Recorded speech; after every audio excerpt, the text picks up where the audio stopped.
Hi, everybody. What was that? Here we go. Get our live chat going. And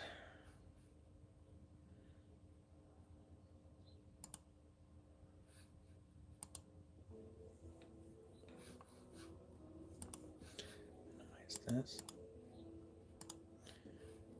Pop out chat or live chat.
There we go.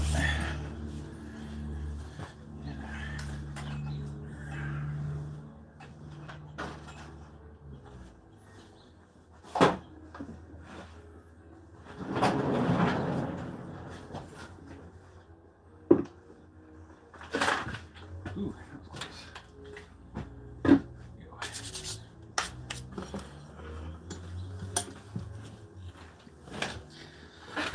All right, who we got? Go right here. We got Spot, Mike, and Soul, Jenny, Melissa, Jeff. Hi, everybody. Hopefully everyone's having a good week so far. So today, we're going to try and sand and polish Fire Obsidian cab that I bought that needed to be redone.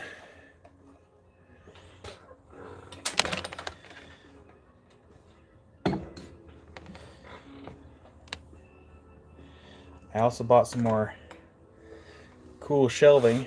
I'll show you here. Oh, actually, it's not. Hold on. Let's go right here. One second.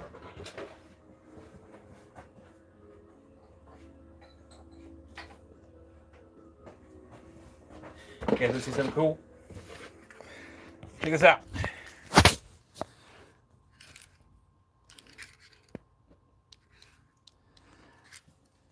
So, since we're in the weekday, the shelves are pushed this way. I got some more, like, little step shelving. So I'm kind of moving stuff from over here. So I'm kind of emptying out this area a little bit. I mean, to free up for more stuff later. But check this out. Ready? 1, 2, 3. Oh man, that makes me so happy. Yeah, I can basically just turn these off with a button. It's the little things in life.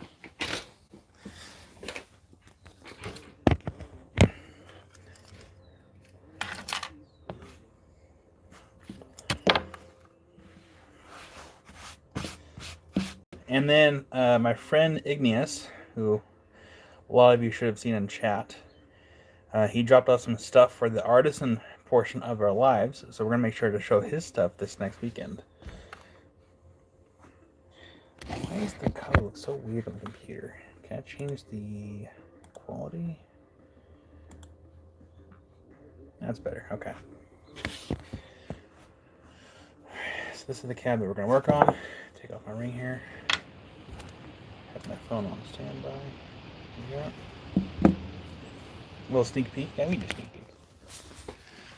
So he dropped off.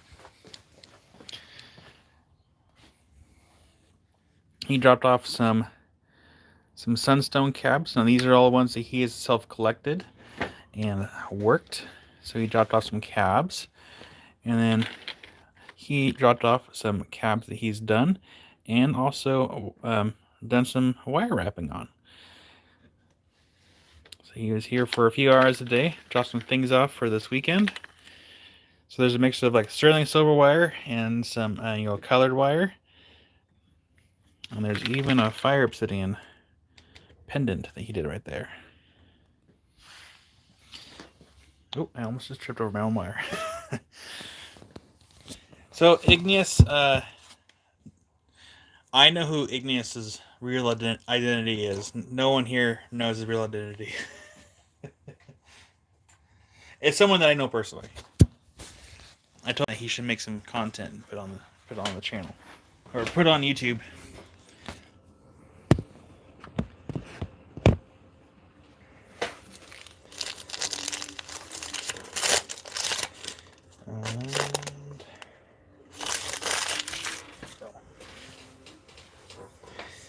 All right.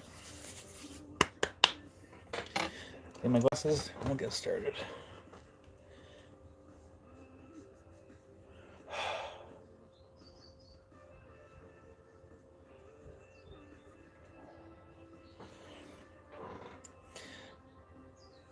Not gonna lie, working bigger pieces of obsidian do get me a little nervous because the bigger the surface area, the more it's more prone to scratches showing up during the process.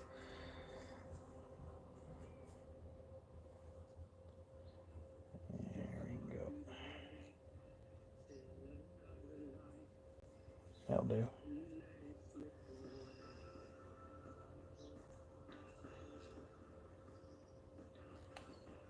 I can see. All right. How about we don't waste any time? Let's get into it. I'm gonna have my phone over here so I can see it though. Sorry, that's not a good angle. Put that right there so I can see it.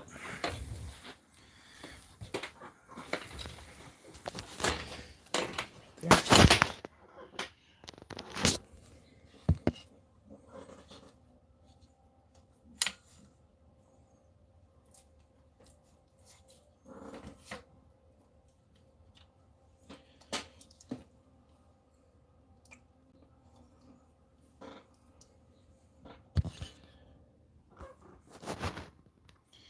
Well, howdy, Nancy.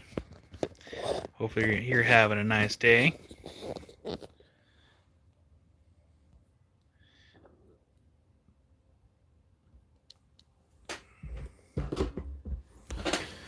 All right. So, first things first, we have to kind of look at the stone, kind of see where things are at as far as the quality. Soul. All right, get this right here.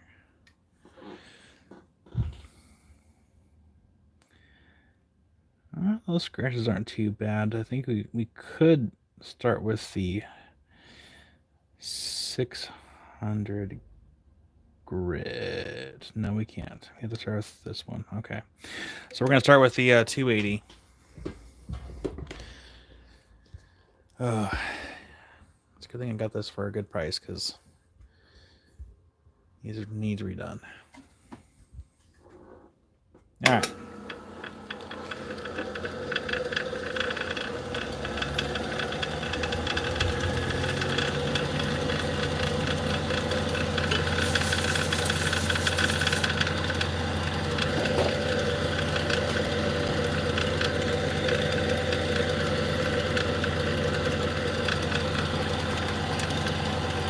So Melissa,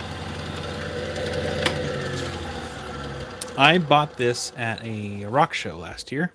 I bought this one and several other cabs. And I bought it knowing I'd have to rework it because, like, you know, the condition of it.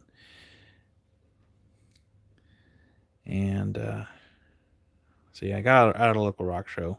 A local rock shop actually worked this stone. And they kind of stopped on this side And they're selling it as completed, which it's not. Why is my phone making that noise?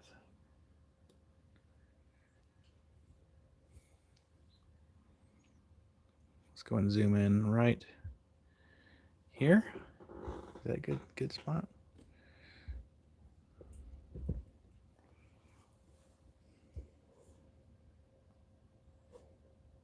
There we go. That's a good spot right there. There we go. Make sure to check off my ring. So the goal of this is to pretty much bring, when something's polished, it takes a little bit longer to like re-sand the surface of it. So we're pretty much bringing it down to a matte finish to redo this. That is a hot cab. Wow.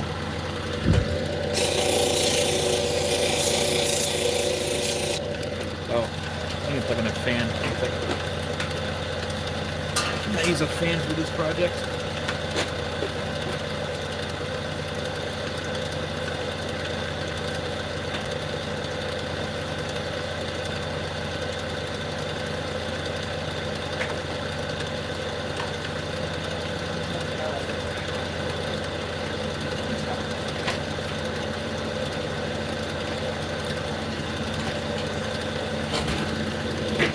Go. Now whenever I dry the stone, the fan's gonna help dry it for me. Yeah, it's gonna take a minute.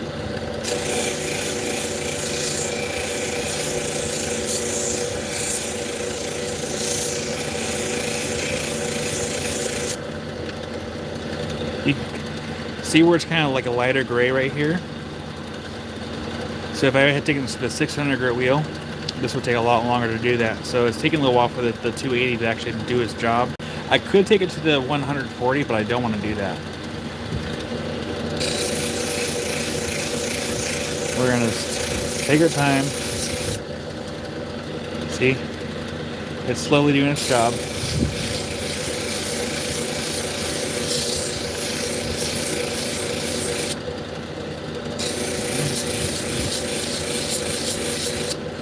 Yeah, I don't want to lose this.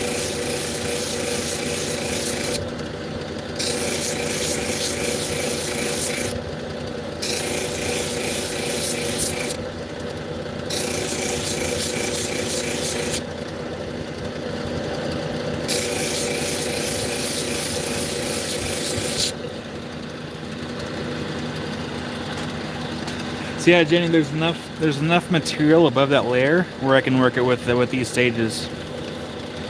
I mean, the layer is very close to the surface, but there's enough meat there where if I'm careful enough, I'll be okay. Except for down here, that's pretty close. Down here is pretty close.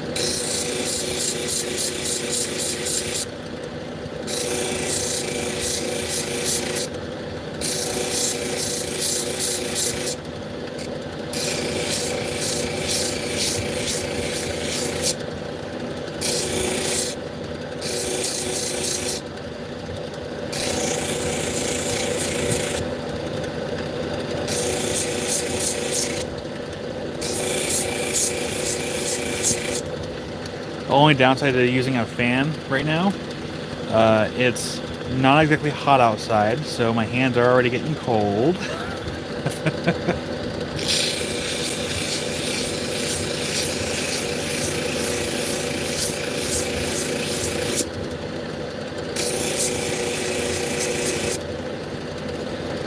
Come on.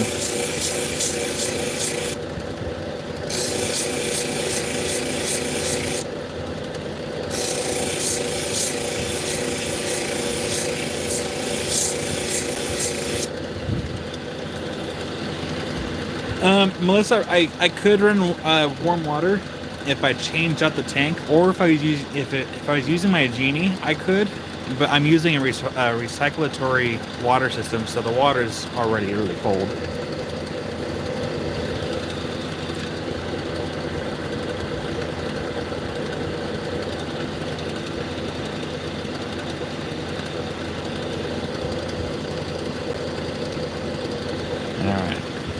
You wouldn't expect a beautiful stone hiding in that.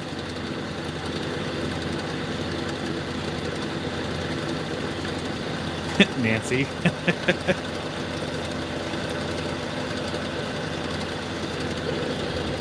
Well, I'll show you here.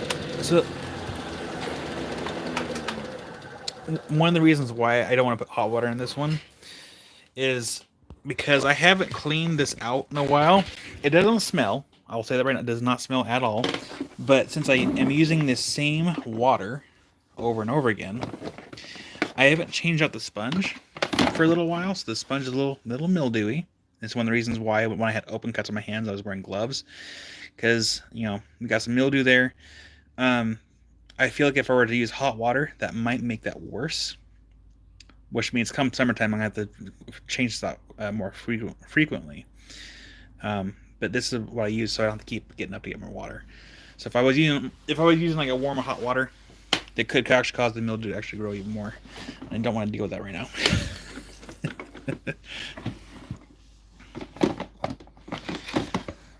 But, oh, I should actually explain that.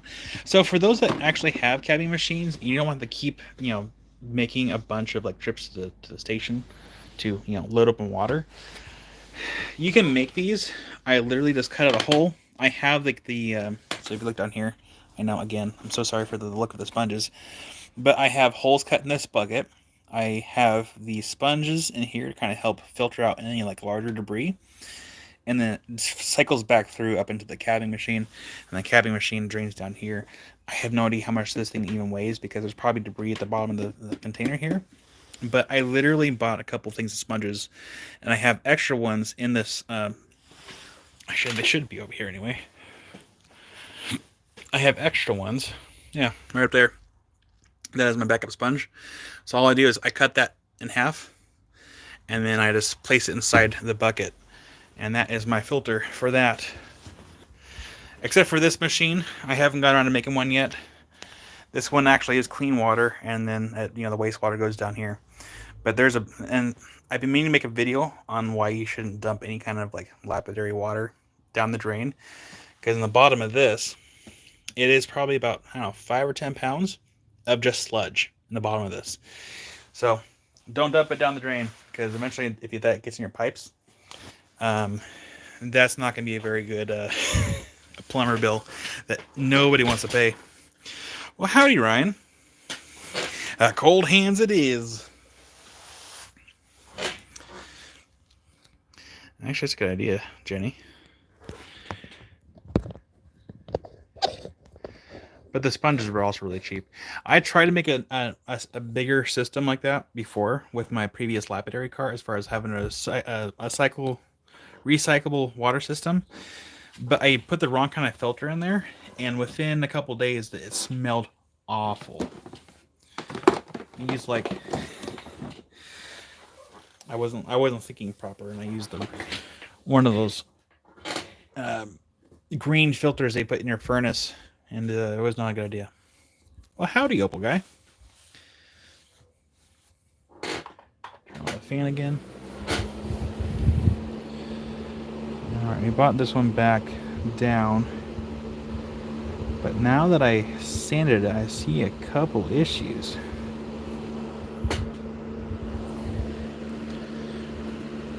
Oh, it's okay, Melissa.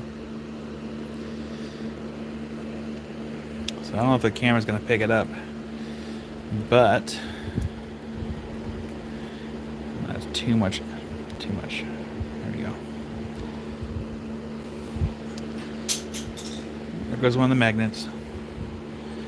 We gotta work out that one if we can. If not, I do have to double check, make sure that's not some kind of internal fracture.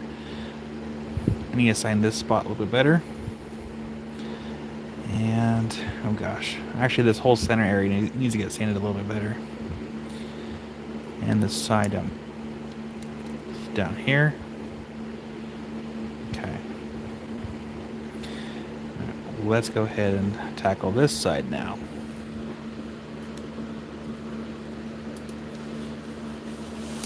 Melissa, I don't think they're pits. I think what it is when they ground it down with a diamond wheel.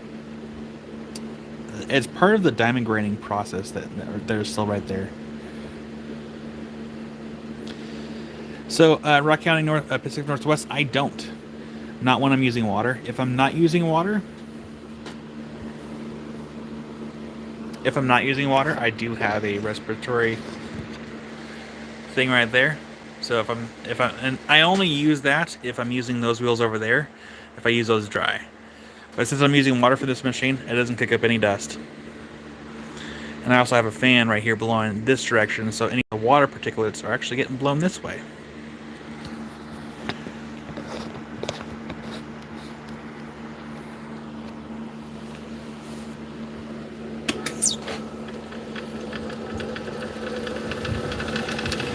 Actually, we're going to take this down a stage.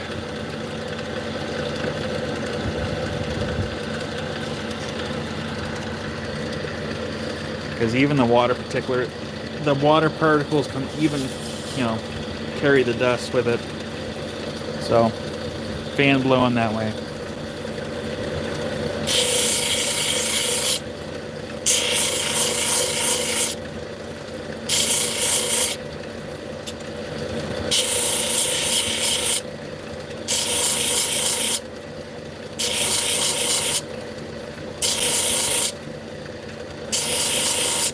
We're just doing light touches with this one. That layer is really close. If I go too far down, I might cry.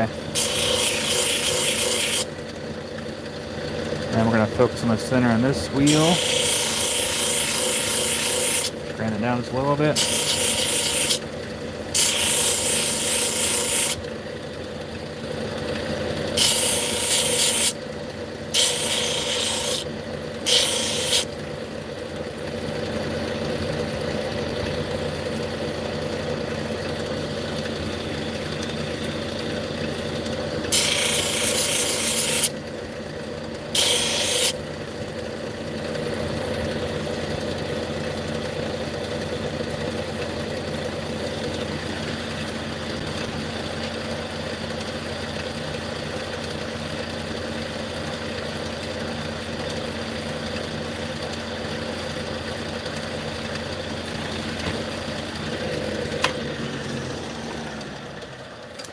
So, Pacific Northwest, what do you mean? Like, how do I get a job in library? Do you mean, like, how did I get into it? Or how am I making, like, money from doing this?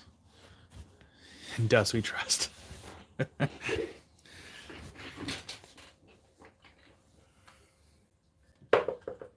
actually going to pull up.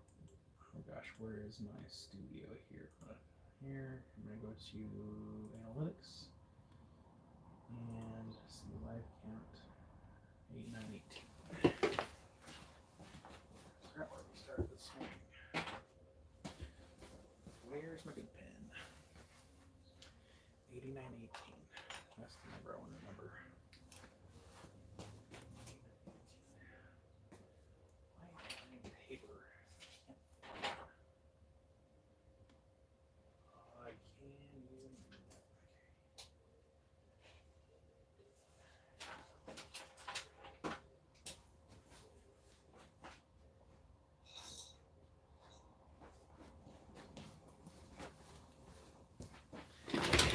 Whoa, sorry. Everything's on wheels in here. Well, howdy, Boot. Hi, Barbara. How did I get into it? Here. I'll flip the camera around, talking to everybody. So how I got into it, well, gosh, I think it was 2012. I think it was either 2011, 2012. I bought a chunk of Rainbow Obsidian, Davis Creek Obsidian. I took it to a local shop. Actually, I bought it at the local shop. And I asked them, hey, how much to polish this? And they're like, oh, I think $20. And so I took it to them. They tried several times to polish it, and they couldn't get a full good polish on without getting all this, they couldn't get all the scratches out, basically. And I still have the piece floating around here somewhere. So they couldn't get a polish. They tried several times. And then after a while, there was actually another shop here in town that had classes. So I took a lapidary class. Of course, the owner of the shop only really showed me like the basics. And so I still have that rock in my collection too. The first one I actually like polished on that class. And so she just showed me the basics as far as like this how you sand it. Keep going in the same direction. And I kind of picked it up from there. And after I polished that rock, I told myself, well, if I can polish obsidian, I should be able to polish just about anything else. So after that little thunder egg slice I cut and polished, then I started working on obsidian. And so that's kind of how the whole thing started. It was back in 2012. And here we are. What year is it? 14 years later? Right? No. I can't year math. So it started in 2012 because of a frustration that I couldn't get a nice polish from somebody else, so I wanted to do it myself. So that's kind of the short story of that, of how I got into lapidary. But I've always been into rocks. I started collecting rocks since before I can remember, and I just never left it. Well, howdy, Rock Twister.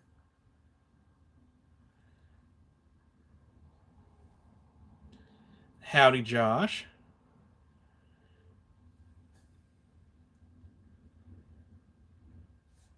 Well, that's awesome, Rock County, Pacific Northwest. PNW. I'm also here in Oregon too, or I'm in Oregon. I don't know what part of the Pacific Northwest you're in, but I'm also in the Pacific Northwest. That's awesome. Yeah, Rock County is it's a very good therapeutic hobby, and it keeps you busy. Keeps you really busy. Oh yeah, Nancy. Like here in Oregon, we have like different types. We have rainbow, we have gold sheen, silver sheen, mahogany, fire, and then we also have something called Burns Green, which I'll show you here what that looks like.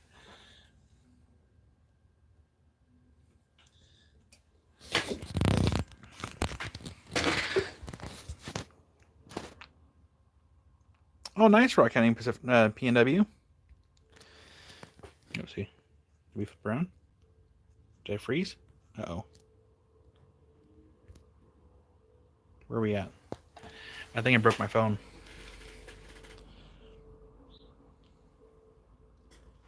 Did it? What's happening? There we go. Okay, we're back.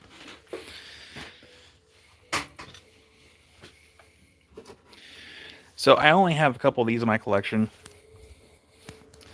It's called Burns Green. And it's literally like a weird olive green color. Did I do that? So I have this piece, and I actually have a sphere of it that I had. Actually, I'm gonna put this down here so it can dry. And I have a little sphere of it right here. So those ones are staying in my personal collection because I don't have too many of those.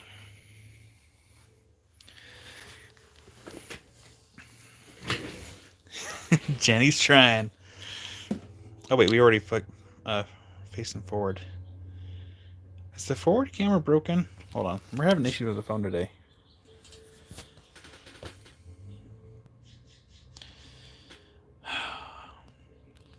See, I don't know which way we're facing because the camera's not working. Okay, there we go. Oh, okay, there we go. I probably won't be able to switch the camera too many times if that's going to keep happening. Okay, as long as we have this angle, we're good. All right. Turn the fan back on here.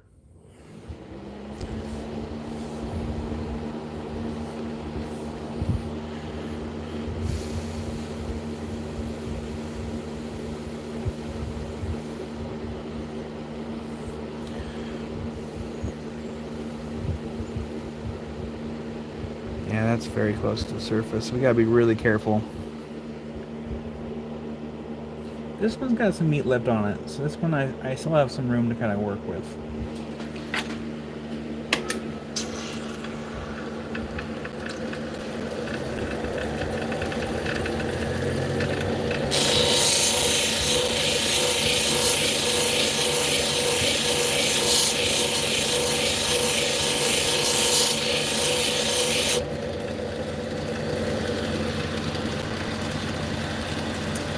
Rock County, Pacific Northwest. This is my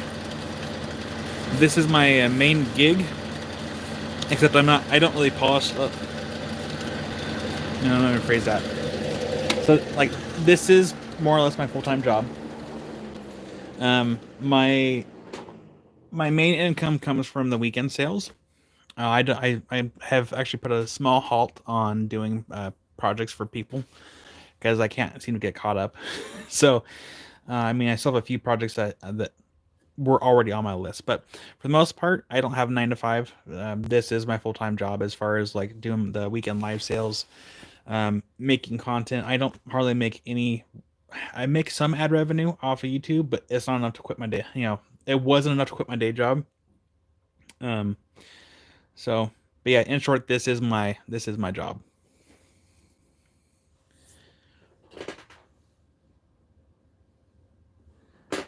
That looks way better. Yeah, it looks way better.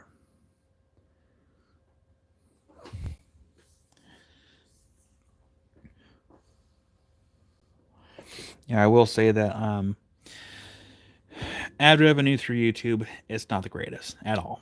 Like at all. it's a it's about as the ad revenue off YouTube, it's about as profitable as a affiliate associate programs through Amazon. It's not a lot.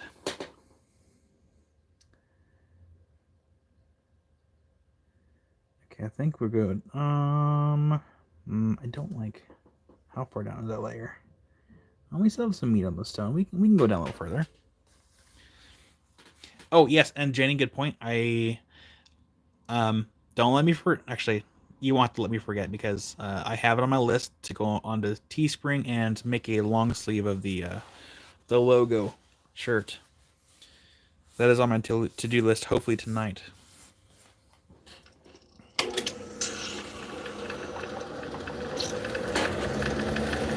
And I was going to aim for the top here.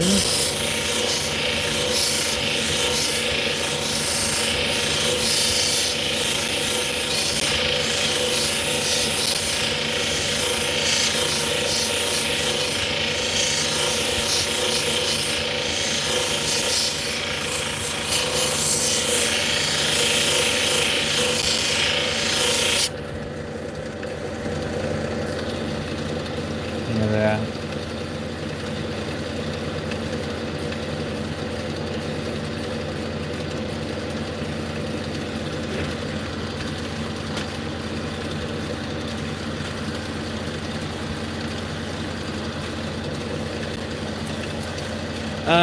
Barbara, I have not been to Arkansas. Actually, not.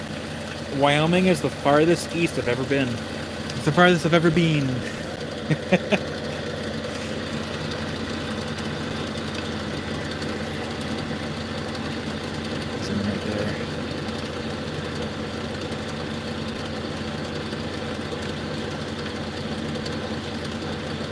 That's been a nice cab.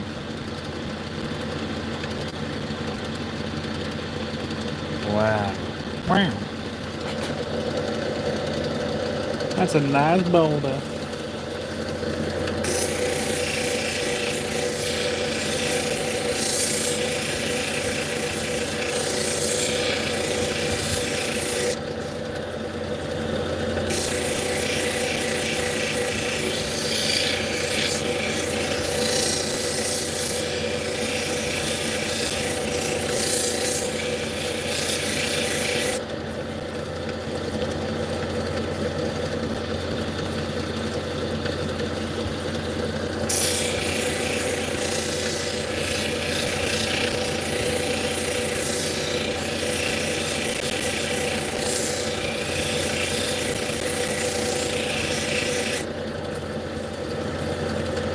Cold water.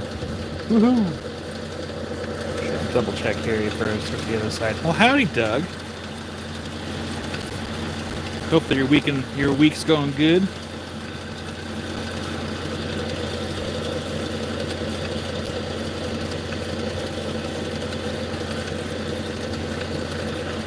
Just like down a little bit. I'm gonna focus on the edges.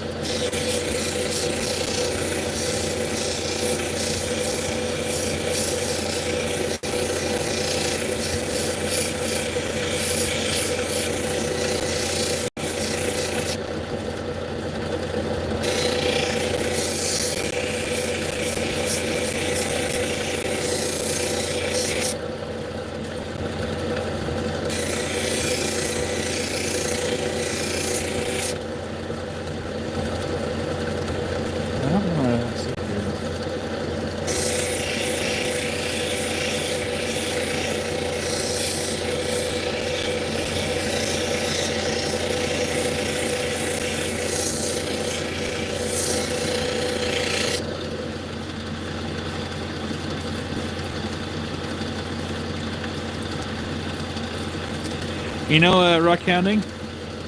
Sometimes if that's all you have and you're able to make something nice out of it, it's a good stepping stone.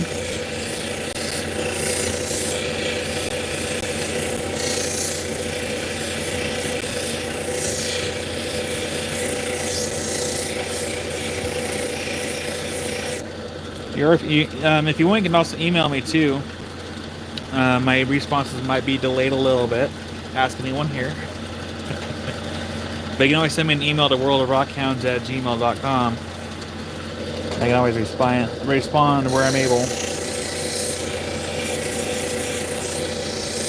But I will say, no matter like if you're working on a wheel, like a cab machine, or with a Dremel, no matter which machine or like sanding surface you're working with, always work in the same direction, no matter what you're doing. Because if you work in one way, then you work in different ways, you're gonna create a lot of like crisscross like hatch patterns, and it can cause issues when you go to polish. So always just work in the same direction, no matter which way, what kind of machine you're working on.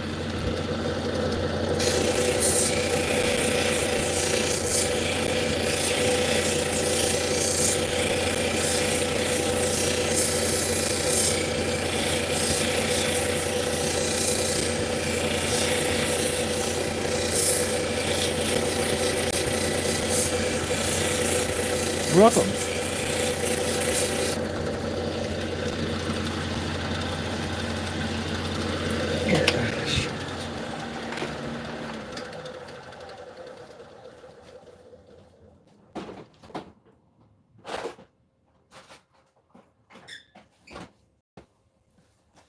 So even here, go out there. Alright, cool. Even Jared with currently rock hounding, he just did a really good video recently explaining the importance of working in the same direction. So, right now this is going to be our example board. So, you know, if you're using like wheels or anything else, you know, you always want to work in the same direction. Let's say you're working on a flat lap. What's going to happen is either a flat lap or an angle grinder, anything with a flat round surface. If you're working on a stone, so let's say that's our stone, and you're working in one direction, keep working in that same direction. So what's going to happen is you're going to have these kind of striations throughout the entire step of the process, because the basic premise of polishing is you're just adding more and more scratches until it's really hard to see to the naked eye. So if you're working on a stone on a flat lap, or like I said, an angle grinder, anything with a flat surface, you're gonna get this kind of direction going, which means, you know, even with this one, you want to make sure to keep note of which direction you're working, because if you start working the other direction, you're gonna get this happening or this happening, and it's not gonna look really good. Trust me on this. Especially with some direct sunlight. Sometimes the direct sunlight will actually show this like in a weird pattern when you come to polish. Ma'am? Yeah, I'm live. Okay. Are you leaving? I didn't get you. I'll see you a little bit. So yeah, when you have any kind of flat surface, flat laps or angle grinders, always work in the same direction. So you're only getting, you know, that direction. And of course, with like, you know, drill bits, so you have the Nova points, which come in like the cone shape and like that kind of shape. You know, and say if you're doing a cab, you know, you just work in the same direction because it'll show later. Or with like with wheels, always work in the same direction. Otherwise, you're gonna get like this. You're gonna get like different patterns in the sanding process or the polish process. And you don't want that. That is an unhappy rock.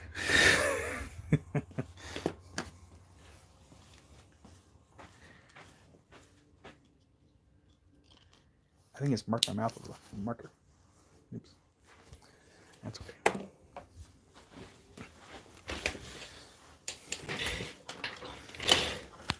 Yes, no hashtags on the stones. We don't want those. On videos, yes, hashtags. Hashtags are good. On stones, no. And thank you, Barbara, for the reminder. Yeah, remember to hit that thumbs up. Share with your friends. Tic tac, no. Well, I got a phone call. 1 second, I gotta take this phone call. Hey, Pete, how's it going? Not too bad. Just working on some rocks and I was backyard earlier.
All right, just let me know.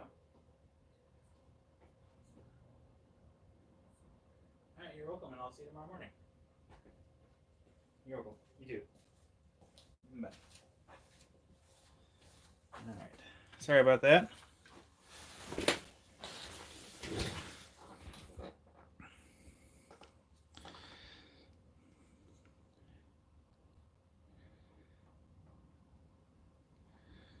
Well, howdy, Awake.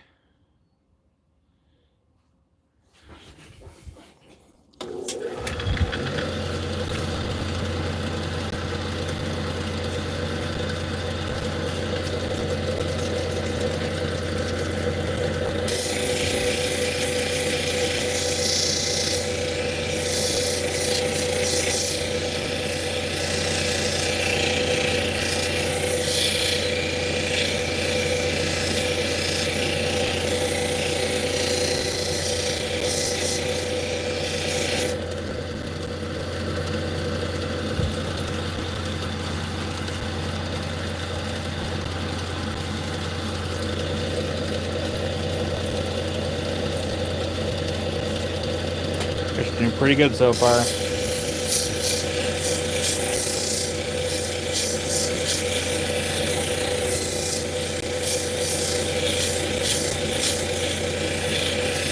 It is.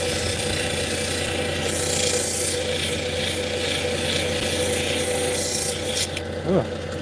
Almost dropped it. That's why I have rags down here. So if I do drop this, it's not going to hit the aluminum tray. It is important to also dry them afterwards, and so they don't get all smelly. No one likes smelly rags. Oh, leave the fan on again. There we go.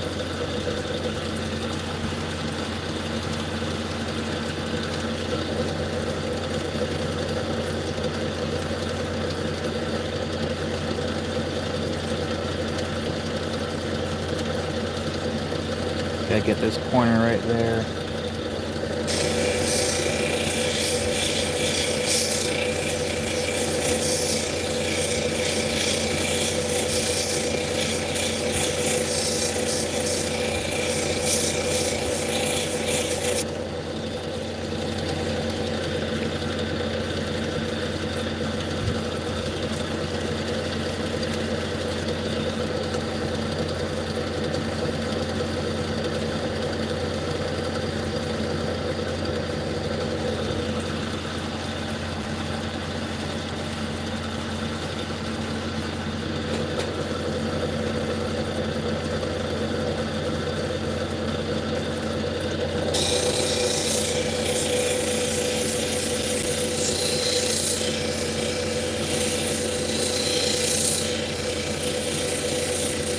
Oh, that's really weird, Spot. That's really weird. I know I was having issues with my camera too, so I don't know if it's like a programming thing, because like I would hit the change the camera function, and it would like freeze on my end.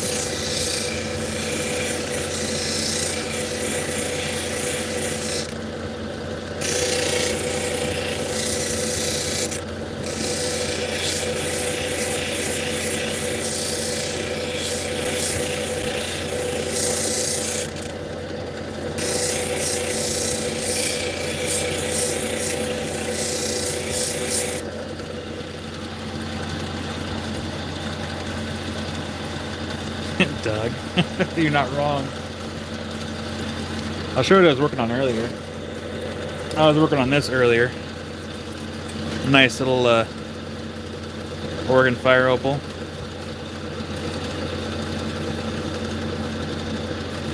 Look how delicious that looks.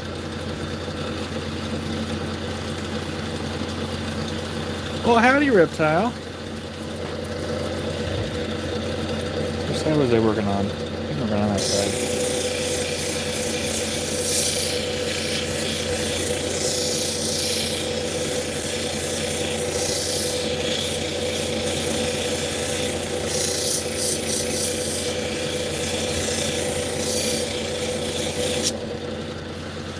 I hope YouTube gets the whole, vertical thing figured out. Get through all the bugs. I know they're guinea pigs right now. Oh hey, we're gonna do verticals just like TikTok. Everyone's a guinea pig.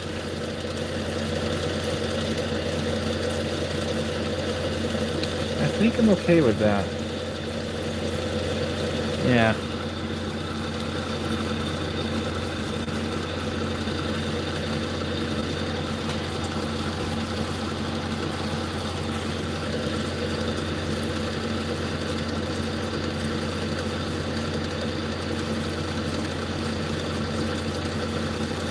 I have a hard time picking a favorite side. They're both really nice. But we're gonna go ahead and switch to the 600 grit.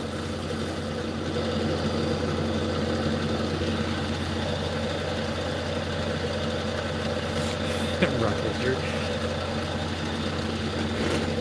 I can only hope they get everything sorted out, because it keeps being issues. They're not gonna get a lot. They're not gonna get a lot. They're gonna want to utilize the vertical life orb function.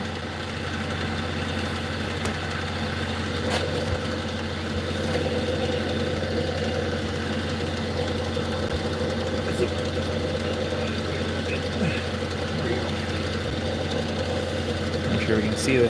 All right, perfect.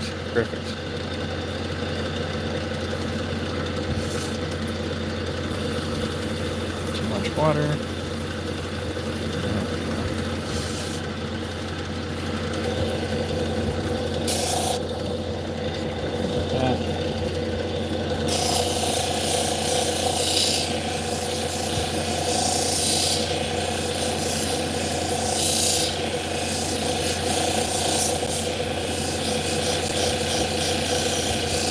Well, thank you, Wig.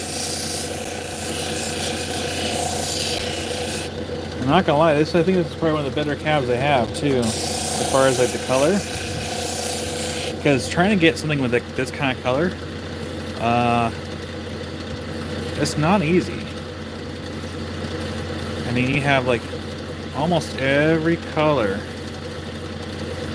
in this piece here.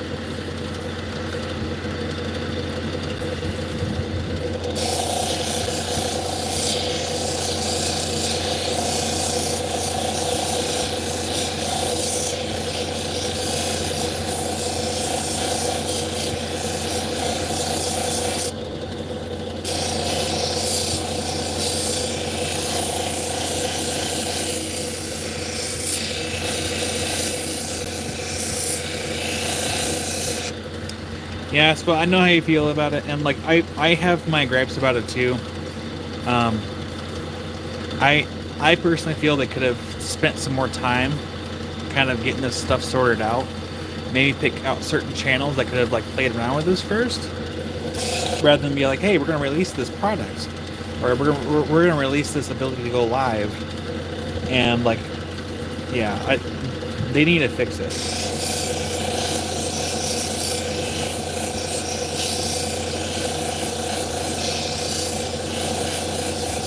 I think it has potential, and they need to.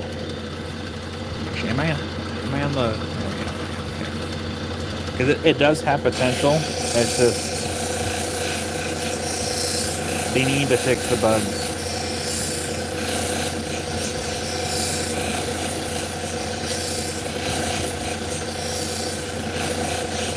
Uh-oh. That's not good. Dang it. Oh, we're gonna get it, sand it out. Yeah, we did it.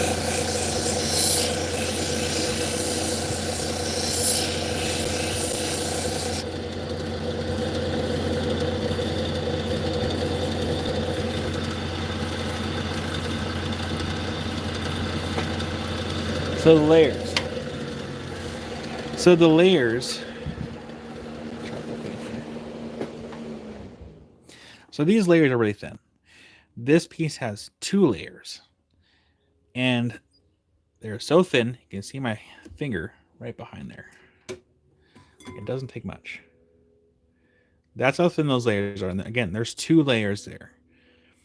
So in order to get a good flash from the fire obsidian, and it is going to depend on like how bright the flash is. Ideally, you want to get as close as you possibly can to that layer. And with some of the less bright ones, you have to get pretty close. But sometimes with like ones like this, you can leave a little bit of meat on there because it's so bright and so flashy that you can actually have some meat between the top of the stone and the actual layer itself. But these layers are like, Jared said, they're 4 times thinner than the human hair. And if you were to set this in a stone, you have to like, and if again, it all depends on like how thick the piece is, what's behind the layers. For this one, I would almost recommend either backing it with something. But honestly, since it's a nice double-sided cab, I would almost just probably just wire wrap this if I was a wire wrapper. Because what'll happen is if you set a piece like this into a silver backing, the light's going to bounce off the silver backing, come back through that layer, you're going to lose that color. And also, the other thing is too, it does help to kind of dome the edges just a little bit, not a lot, just a little bit. That way it allows the light through there to kind of help show off the layers. But you want to make sure to have the layers themselves as parallel to the surface you're working the best of your ability. Because what will happen if you don't, do I have an example here? Like this one. Well, hi, Sonia. So this one, it goes in at an angle. So you're going to have like this part of the layer back here will be a lot darker than the one up here. And of course, if you're trying to make a cab off this, if you're trying to, do whatever with the cab and you keep doming, you're going to lose some of this side here. So you want to make sure to have the layer as parallel to the surface that you're working in as possible. And with fire obsidian, it's really hard because unlike rainbow obsidian, fire obsidian goes all over the place. Rainbow obsidian is normally, like most of the time, pretty uniform as far as the layering goes, but like the fire obsidian, it does whatever it wants. Here. Got my handy dandy pen.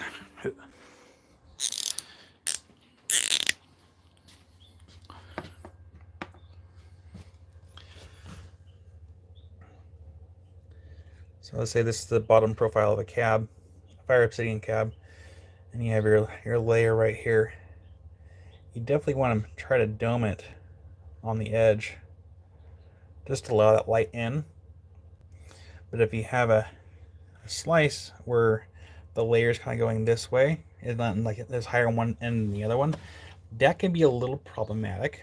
And you can always try to figure out a way to like level it so like you have it as parallel as you can. Or the other option is you can always back it with something else, like a different piece of obsidian.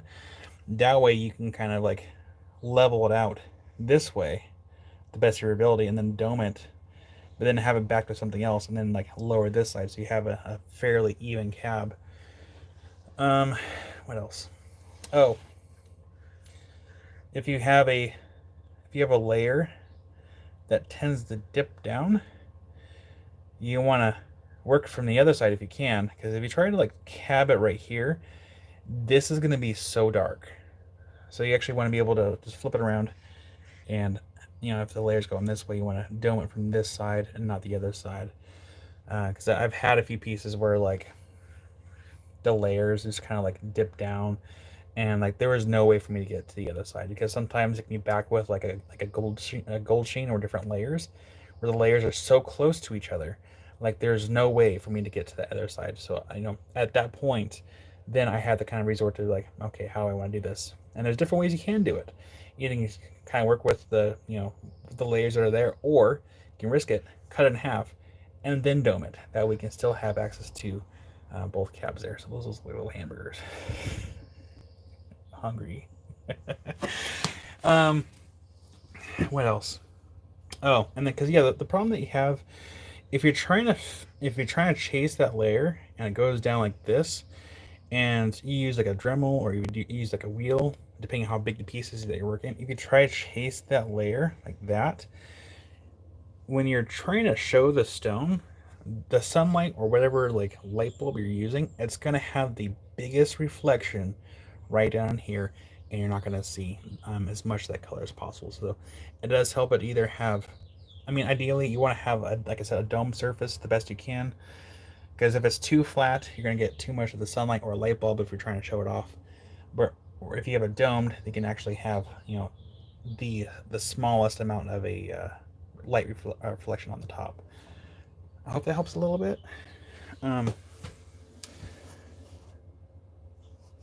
It's easier to show in person than trying to get all my thoughts out here. So hopefully that helps a little bit. But yeah, definitely you want to be as close as you can to the surface and avoid divots. If you have a piece like this, cut it in half. But yeah, you always want to dome the edges to allow that light in.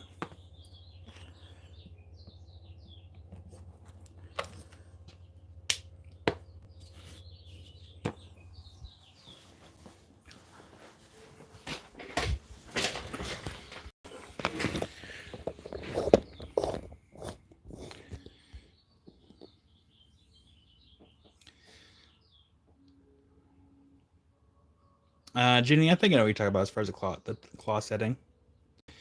Spot says the best thing we can do in the meantime is learn all we can about this new format, different apps, different settings, etc. Gotta fight where we can. Yeah, Spot, I did get your email.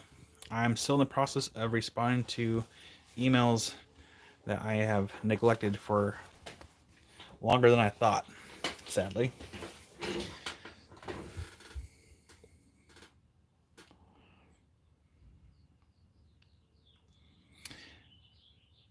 Spot, I'll have to double check my videos. I thought at one point I did a video on that, but I don't remember anymore. I know I did a video like how I look for fire obsidian, but that was quite a while ago. What's that sound?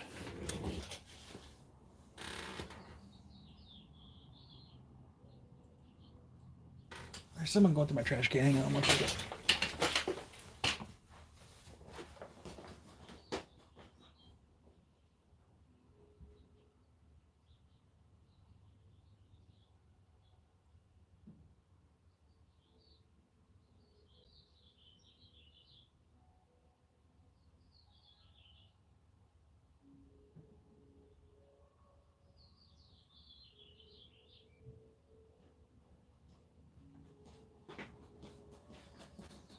Crazy people.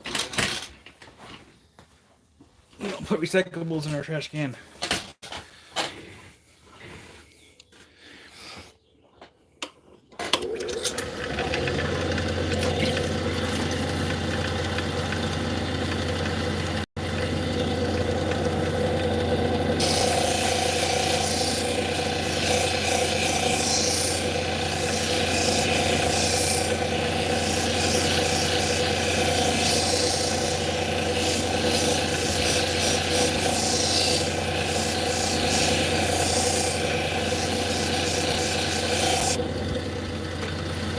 And Spot, what I'd like to do is I would actually like to submit feedback to YouTube somehow of kind of what our thoughts are on the whole vertical thing. And hopefully someone on YouTube actually sees it. I'm sure they get all kinds of feedback, and who knows if anyone actually sees that feedback.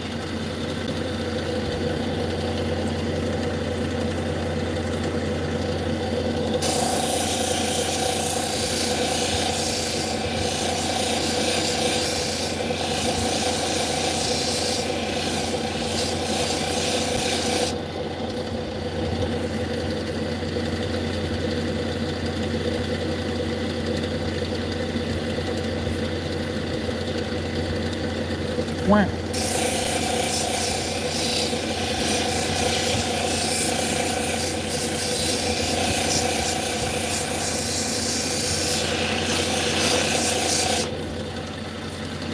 We are 80 subscribers away from 9,000. Can you all believe that? Wow. I think we just got to 8,000 not that long ago, I think.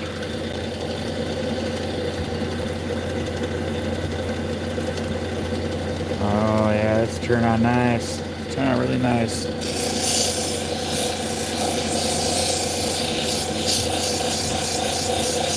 Now for this project, I will not be using a 3,000 grit wheel. You should do just fine with the 1,200 and then straight polish.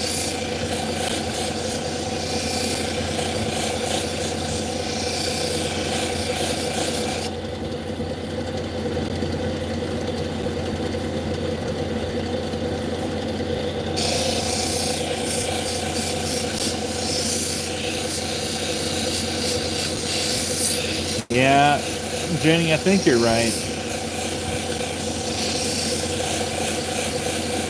It's like they're in the process of copying TikTok, and right now TikTok's copying YouTube, and it's just like a back and forth.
Oh, I knew it. I knew it. Oh, man.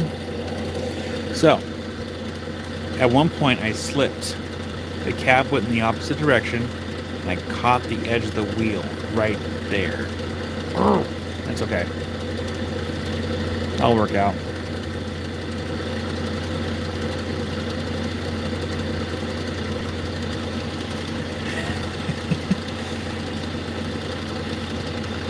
Nikki asks, usually I'm pretty good about Nikki, but the cab is so it's being worked on both sides, so it's a little slippery. So it has slipped a little bit and caught the edge, but I can get that out. Well, howdy, Mr. Chubby Hubby. How you been?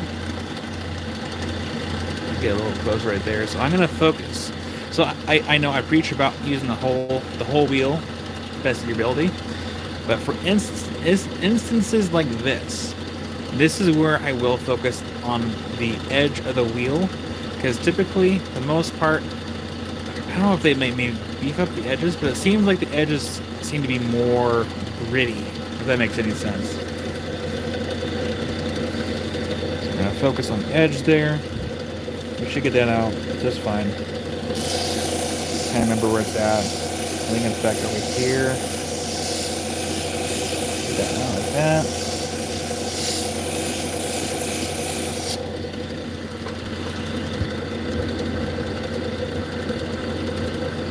And hi, Nikki.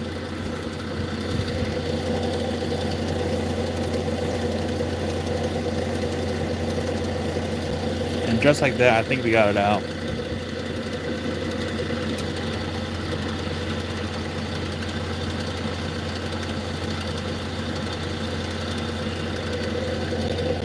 No, still there.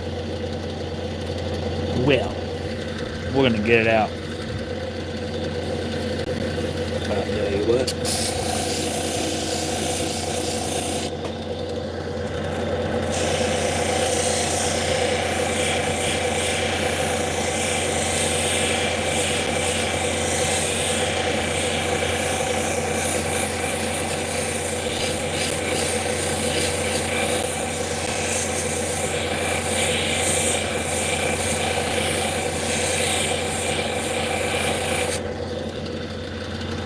Well, howdy, Mattia.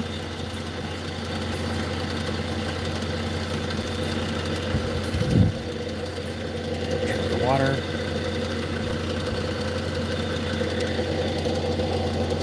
Okay, we got it out. And now we have to blend it back in. Right there, we gotta get that center spot out.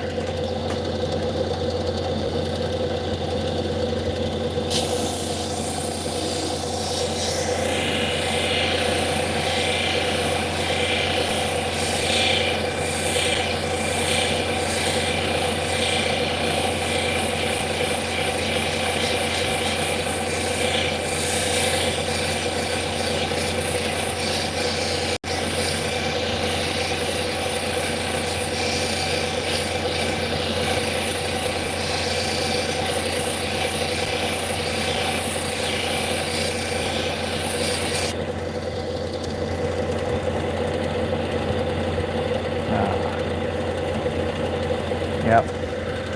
Okay. This, yeah, another learning expand. I can't talk apparently.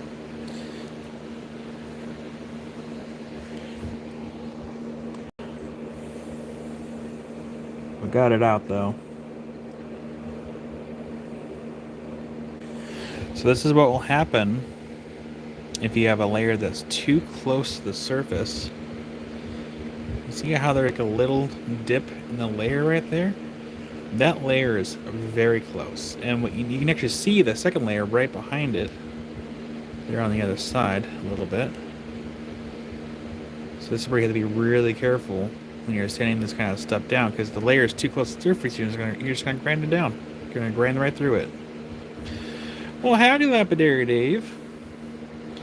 How's your day going?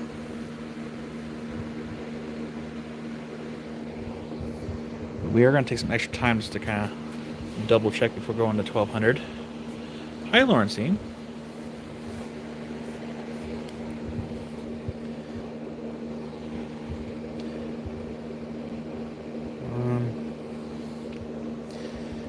And having different, so I have two different lights going. I have LEDs, and then we have like a bulb over here.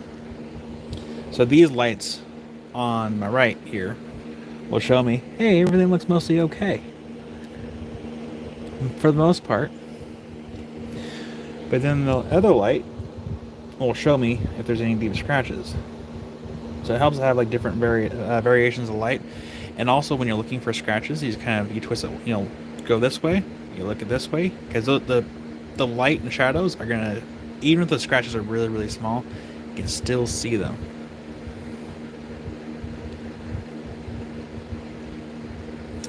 Mattia, I have not asked my friend yet because he is on vacation.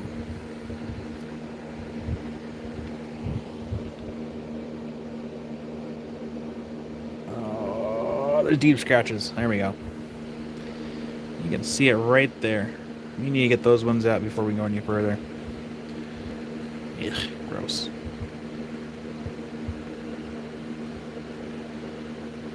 Yeah, man.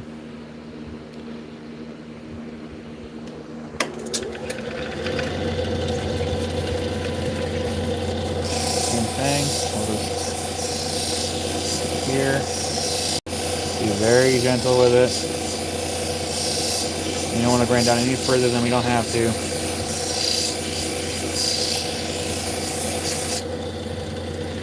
That's too much water.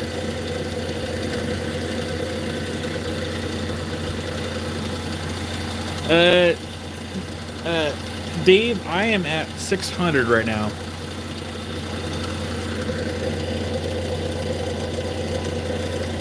What does that sound? It's the lamp.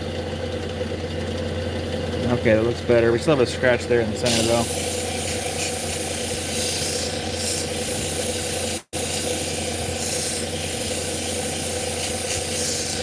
Yeah, Mattia vacations are good.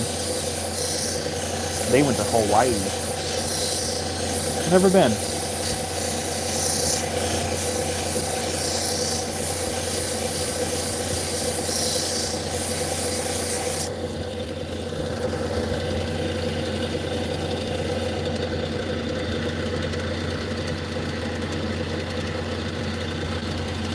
Check it again.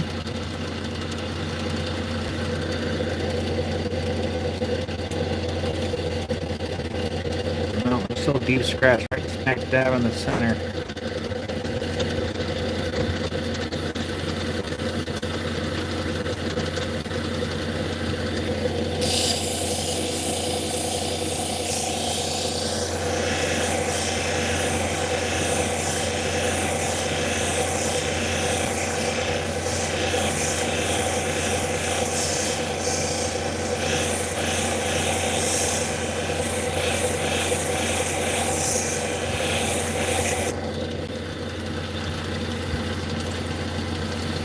I'm sorry, Spot. Nothing I can do about the pixies. Wish there was. That scratch is still there. Let me see if I can get it out with the. Oh, we'll try again. Hold on. Right in here. Very gently.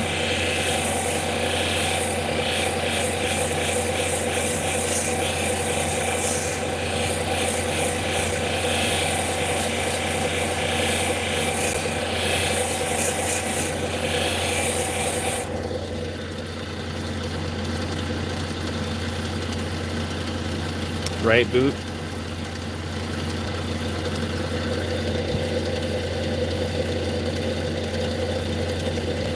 Yeah, maybe I can get that out with this 1200.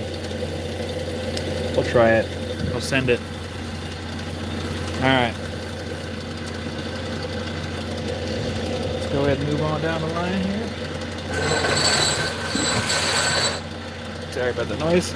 There we go. Oh, howdy, Cindy.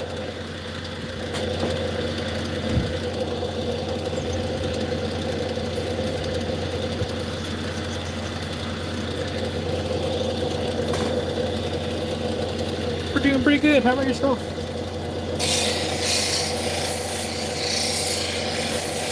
Alright, we are now on the 1200 grit wheel. Always want to make sure that you're keeping the stone moving. This is about the stage where it's more or less a pre-polish. And that does depend on the material too. Some materials, like, it does require a little more higher stage sanding, but honestly, I can go from 1200 to cerium oxide just fine.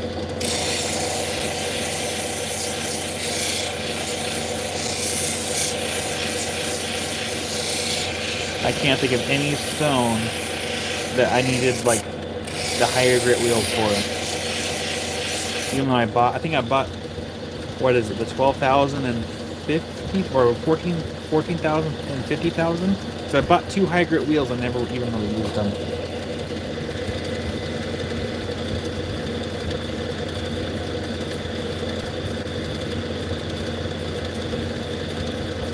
Yeah, Jenny, I just eyeball it.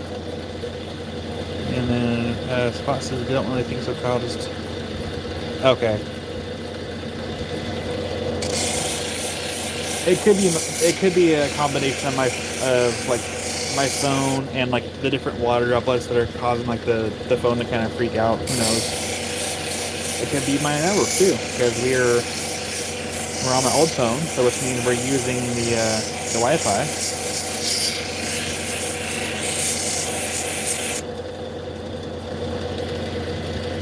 Look at that.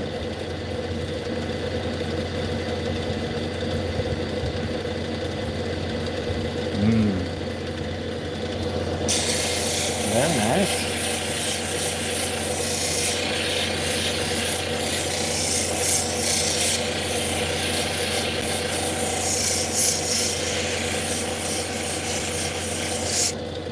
Mentia, I'm actually not too worried about that. Actually, I don't worry about that so much because I'll show you.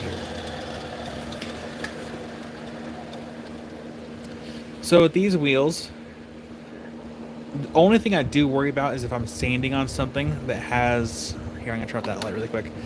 If it has like, I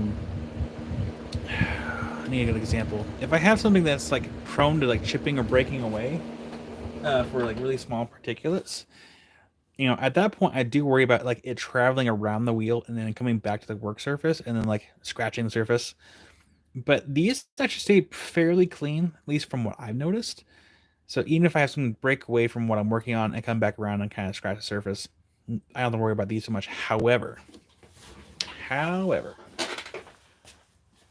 let's see if we can find a good example over here.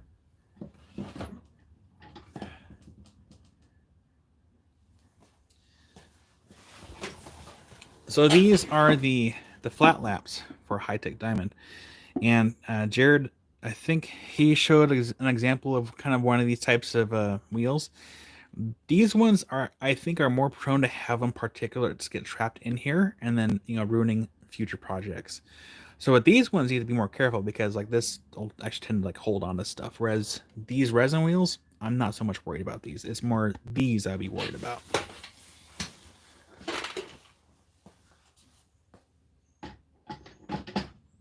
And like those discs work good. You just gotta be really careful kind of what you're working on. Like this one. What grid is this? This one is the 1200. So if you look close enough, let's zoom in, you see how that texture surface is. Those would be very prone to holding stuff in place. So you'd have to like be very cautious of what you're working on with these flat laps. They work great. I've actually polished a cab with these. At least the backside of a cab anyway, it was flat. But with these, I don't so much worry about these. It's just these are one of the ones you have to be really, really careful with.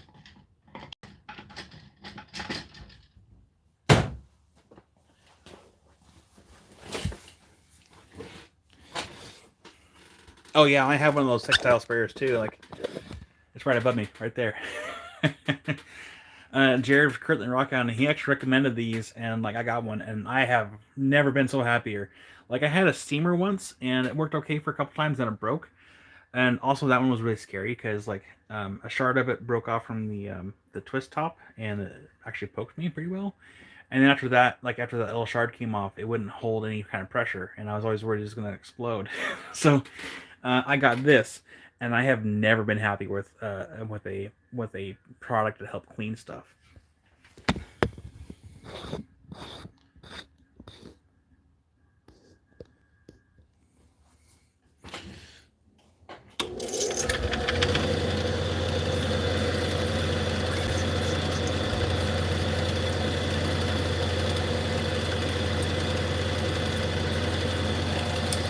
Sandy, is that by chance Justin with the Black Opal Direct?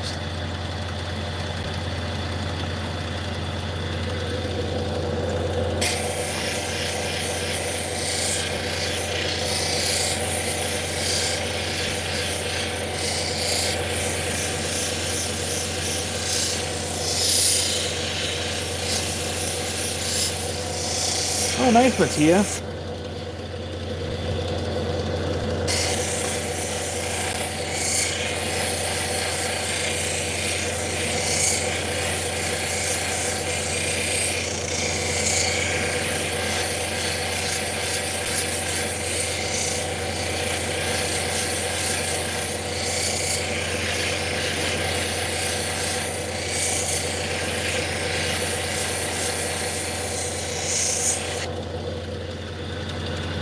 Yes, but it was the same kind of textile gun that Jared has.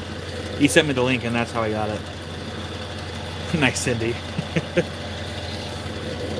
Yeah, the Rockdown podcast. They just had Justin on for last week's podcast, and that was really awesome. I told them they need to bring him on again.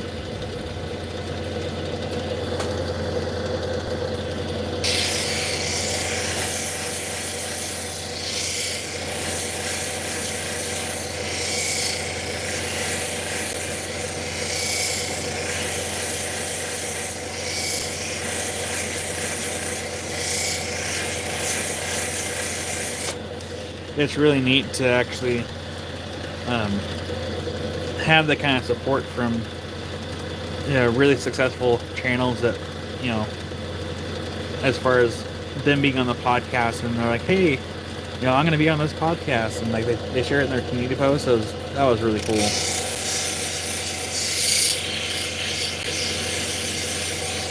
Nice, Nikki.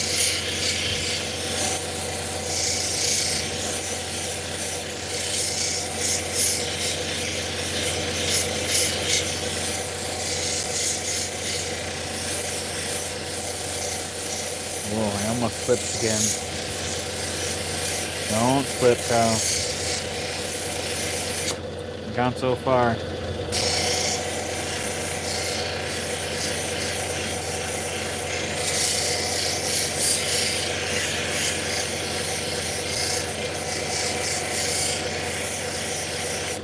I think next week I'm gonna maybe.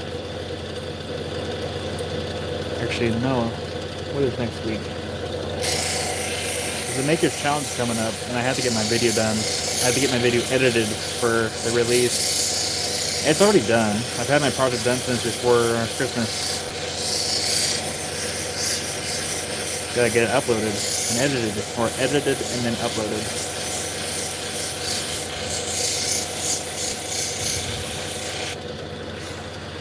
Cindy.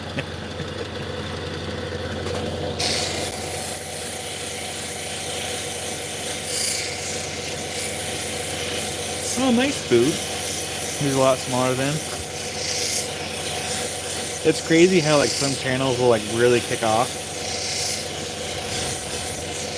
So it's really awesome that him.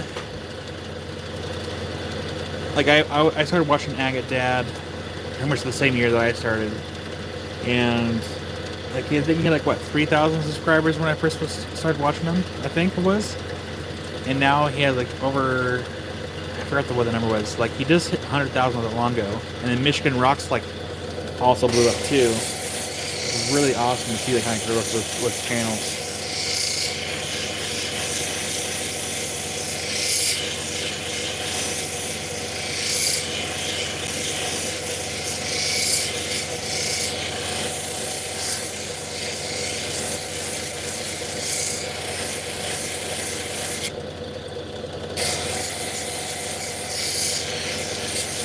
So, with the 1200 grit, you can never really spend too much time on it. Like, I'm just trying to go over as much as I possibly can. Because the next step is going to be the cerium oxide. And I want to make sure I got as many of those scratches out as possible. But I don't want to have to come back. Wow.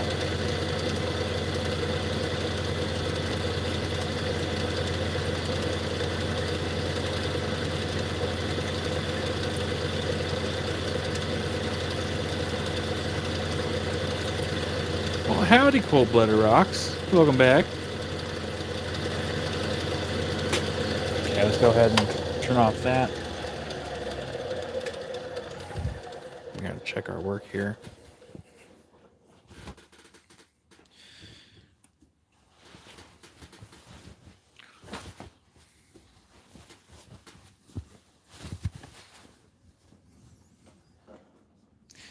Now this is where I have to be careful not to drop the stone, because if I do, then I will undoubtedly cry.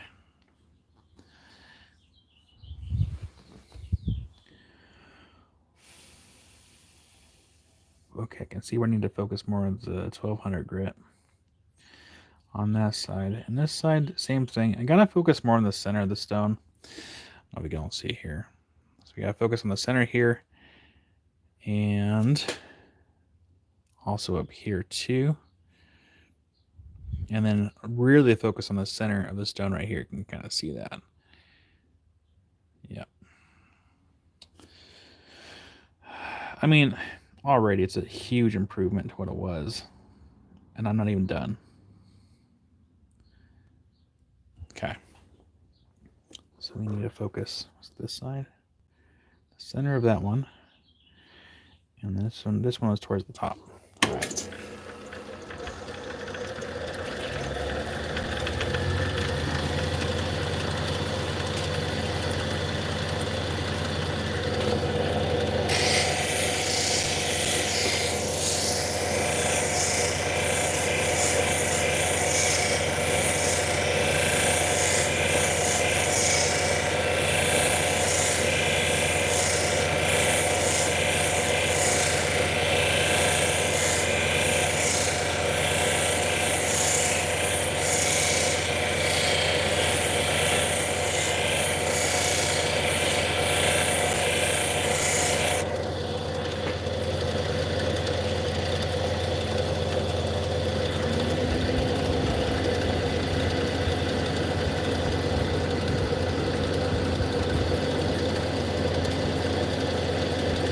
We're getting there. Requires a little extra patience, extra love.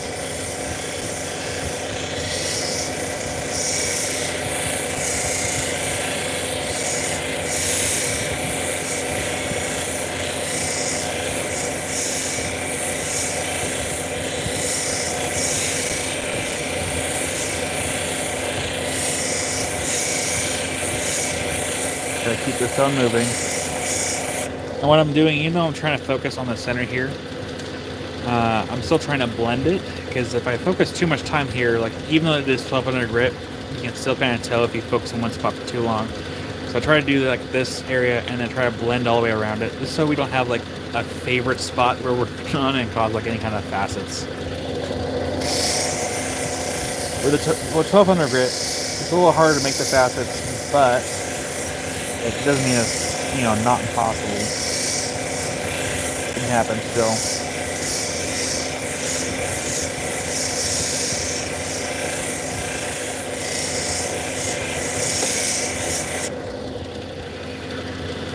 Boot. You responded once when I bought something.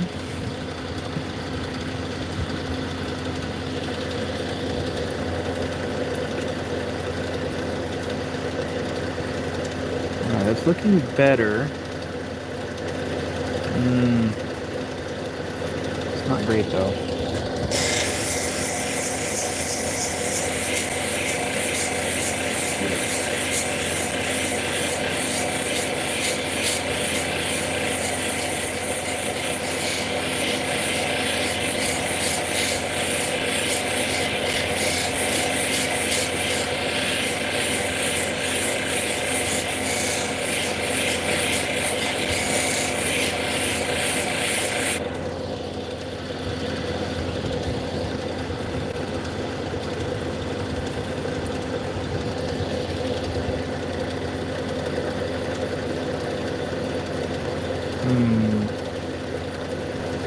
Still not entirely.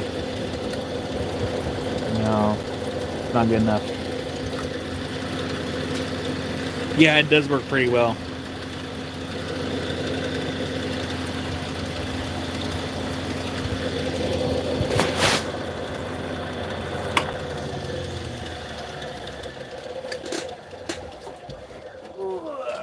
Reach. Okay, bear with me here. We're gonna make some changes. You're gonna ditch the 3000. Don't need it. Run down there.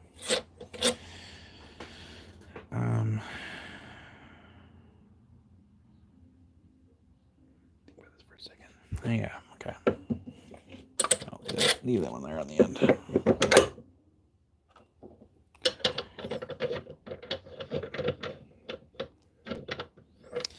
Because boot, sometimes the 3000 grit with Obsidian, it doesn't quite get the other scratches out because these scratches are still fairly deep. So the 3000 wouldn't get it out.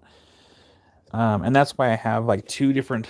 So these are both 1200. These are both 1200 grit wheels. This one is it's been worn in. I mean, it's not like old. It's I wouldn't even know how to age this wheel. This one it's been broken basically. This one is still fairly new, and when I still haven't released that video, but I did a big Obsidian project and I had to buy a brand new wheel to get all the deep scratches out. And so this one is not 100% broken in, and hopefully I can actually get these scratched out with this one and then backtrack back down to this one. Sometimes certain projects are a back and forth battle between like certain grits and new or worn wheels.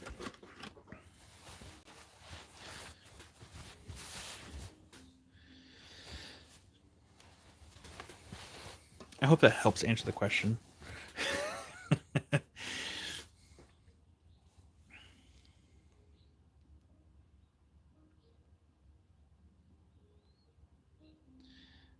see here. I have to go backstage. And then Mr. Hubby asked, odd question, but does Fire Opal ever fetch thousands of dollars a gram? Well, Mr. Hubby, I know with the black Fire Opal, from what I was told, like it can go anywhere between, was it 90 to 100 per 90, was it 90 to 100 per carat for poor quality, and then 250 to 300 for a carat for good quality for the black opal. But I don't know about thousands.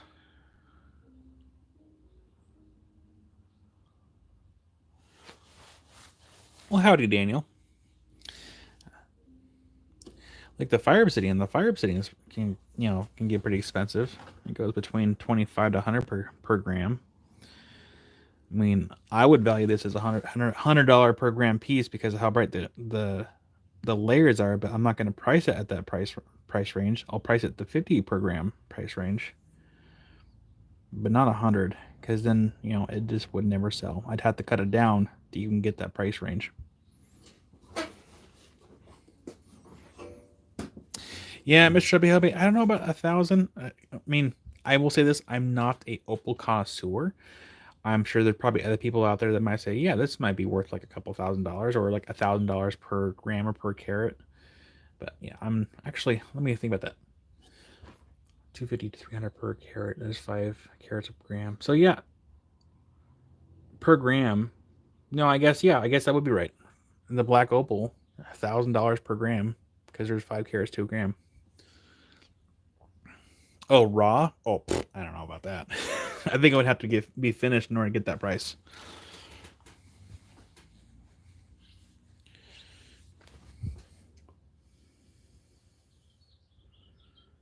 Okay. So I'm going to touch this ever so slightly with this wheel here. I'm going to be focusing kind of here on the end. Now focus on the end, and there's a chance this could put more scratches into it. We're about to find out. If it does, it's not a big deal. The 1200 grit is, it's not going to take a lot of material off. Raw and unadulterated rocks.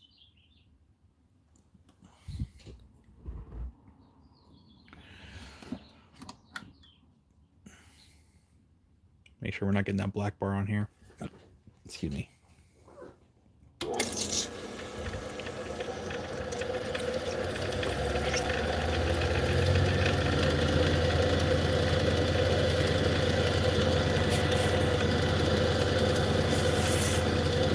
That one's so sharp.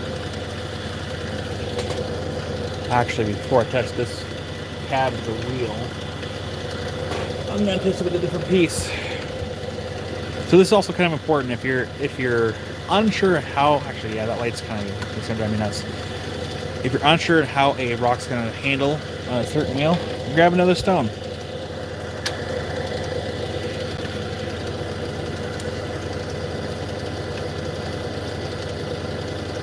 We're going to see how those See how this looks. Rated R for raw.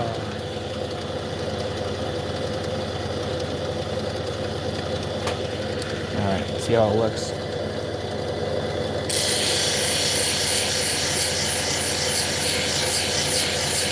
Yeah, it feels pretty rough still. That's okay.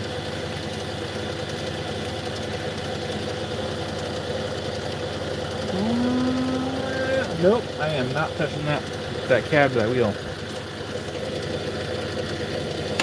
That was close. So, let me show you. So I'm trying to get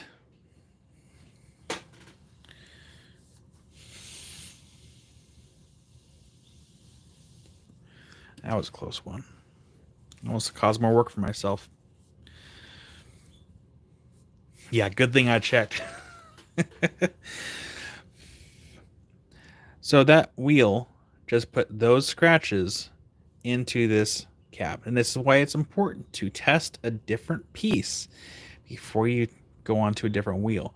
Now, the reason why it did this is because that wheel, again, is still fairly new. It's not 100% broken in yet.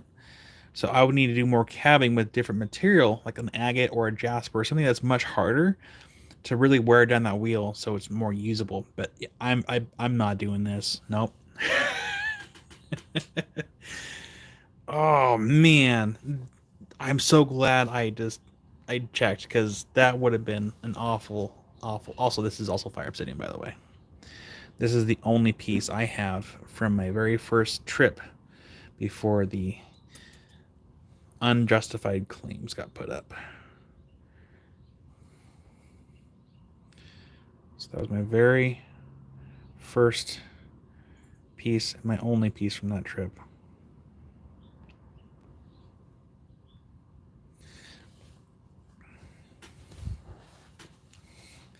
Yep, Cindy. It is very important. Very, very important. All right, let's try this again, because we're trying to get... And honestly, I probably could take it to the cerium oxide polishing wheel, and it'd probably be fine. I'd probably get like maybe a B minus, B grade polish. But I want to have this as perfect. I want to say perfect.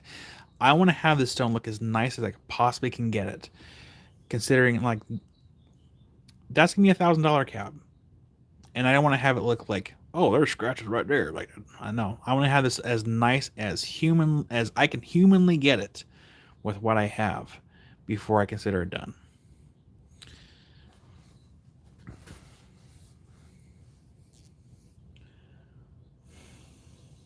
So we'll focus some more time with the worn wheel here, or I must say that's not even worn. That's not even at its half life expectancy. That's like I have it in the worn wheel.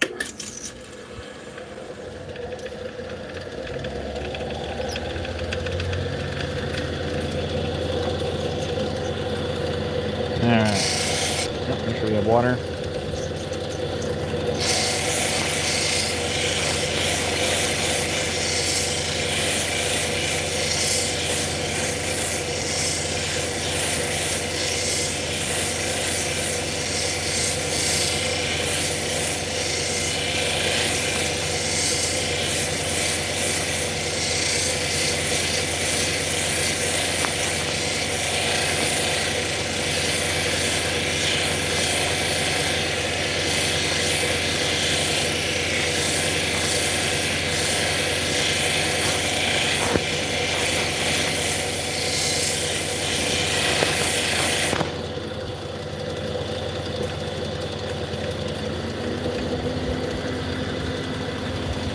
Sydney, welcome to the ASMR Bob Ross of Lapidary.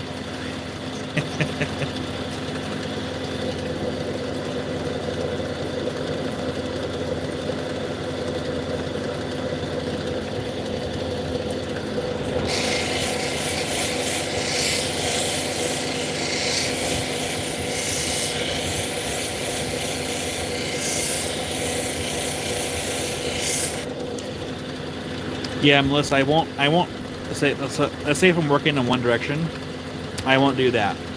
Because what can still happen is I can still get a cross hatch pattern if I even with the 1200 grit wheel. And I don't want to do that.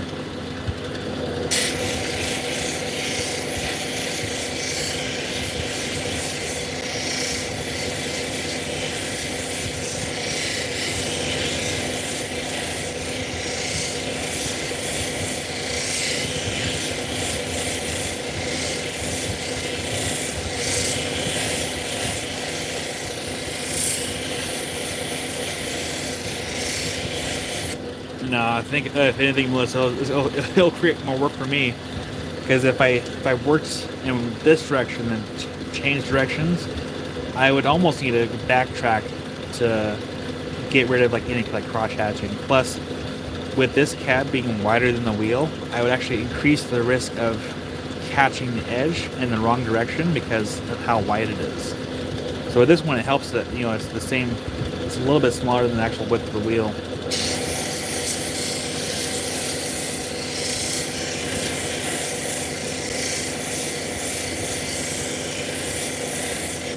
Same side we were working on? Oh, fine. It is fine.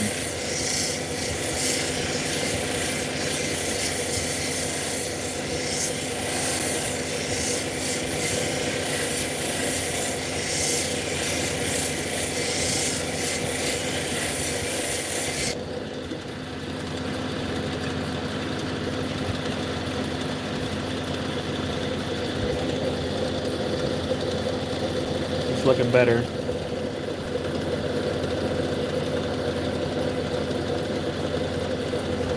I focus on this side now.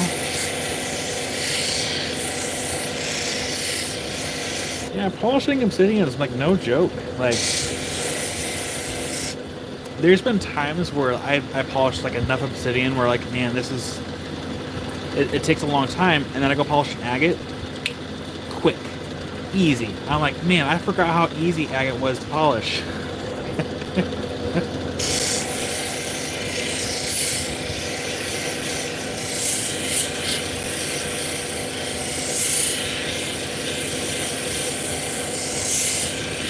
Oh, nice, Cindy.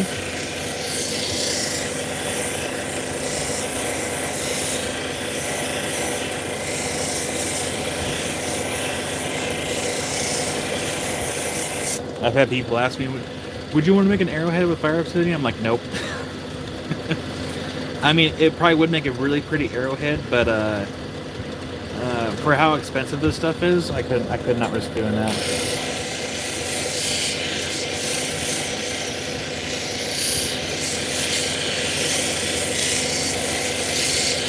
I have a couple arrowheads too in my collection as well, but they're not sharp. They're really, really old. I even have some that are from Africa. They're so old you can barely tell what they are, but kind of neat.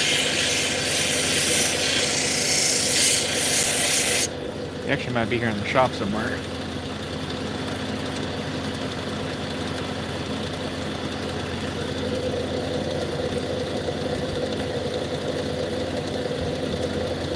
Okay, it's looking much better, but it's still not good enough. So what I'm going to do is I'm going to focus the edge of the wheel really carefully right up here. I'm going to kind of go light.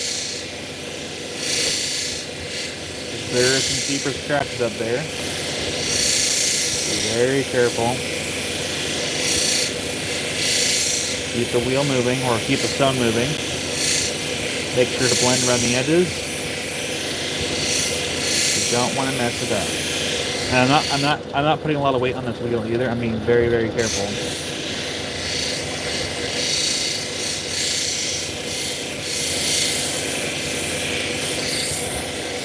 Over here, give it a little blend.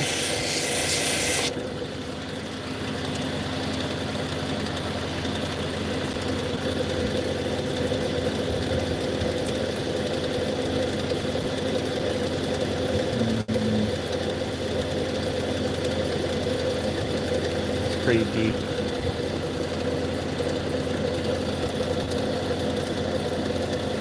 Okay, I have to back. Hate backtracking. Ugh.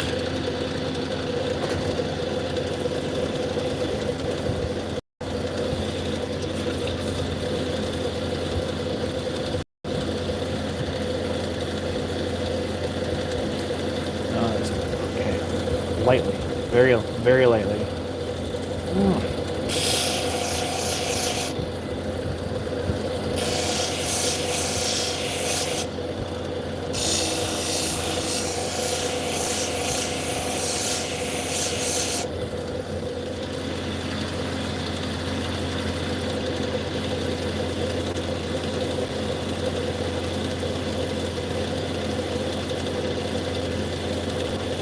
Kind of there, but I'm gonna go back to 1200.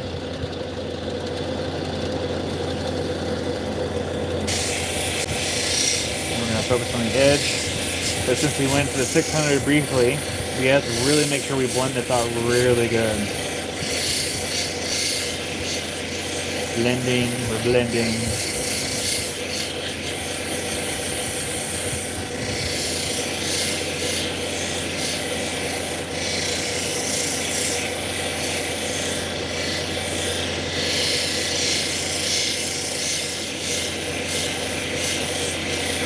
No money for the swear jar tonight.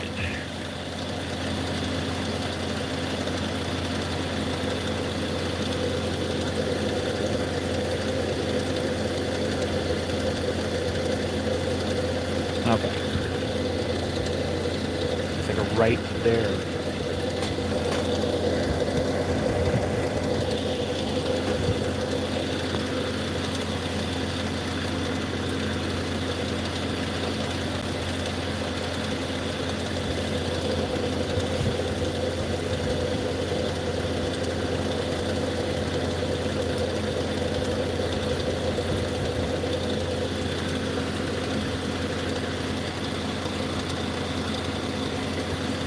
Right there.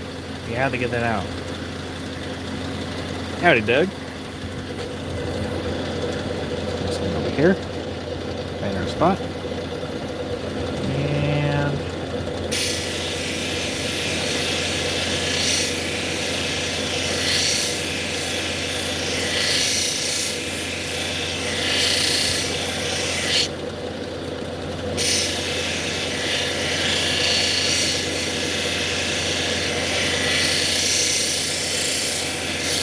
we blend it.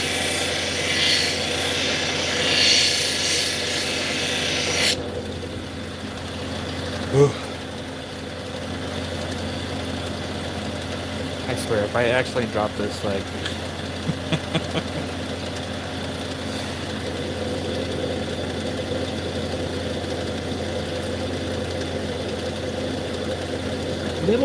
little scratches, it's not one to leave. And over here, this side, right here. Come on.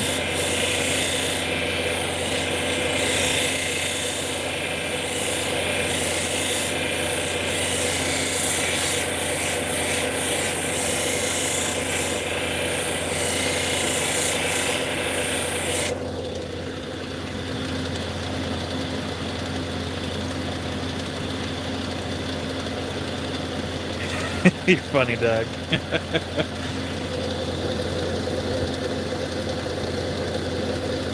There's like the littlest scratch left. Like, it's so little. Be gone, you.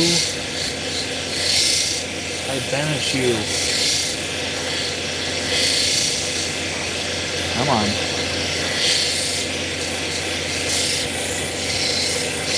Don't embarrass me in front of my friend.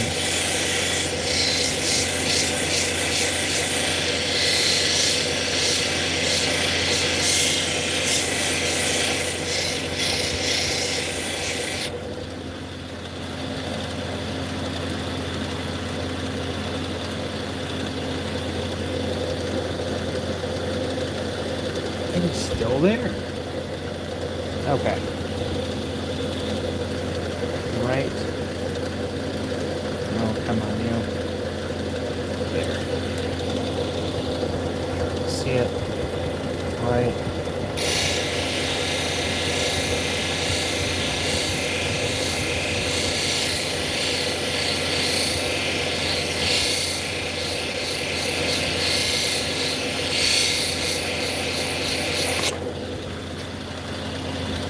Welcome back, Josh.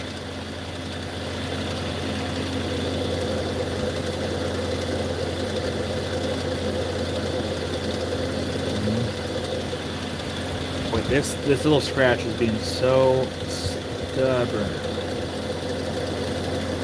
Why are you being so stubborn, bro?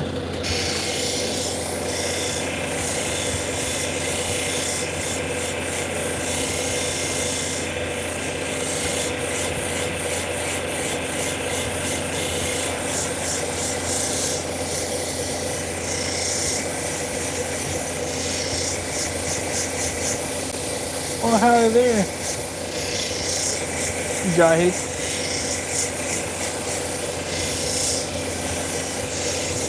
Stubborn is, stubborn does.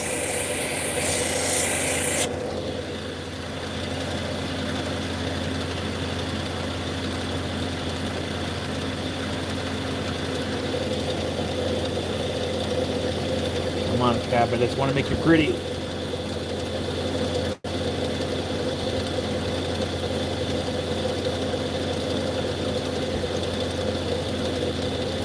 We'll come back to you. We'll come back to you. See how the other side looks.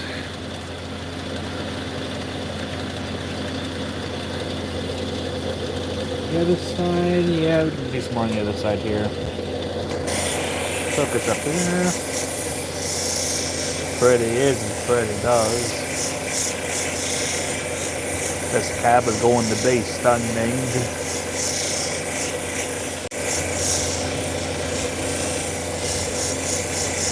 Oh, nice shot, Hick.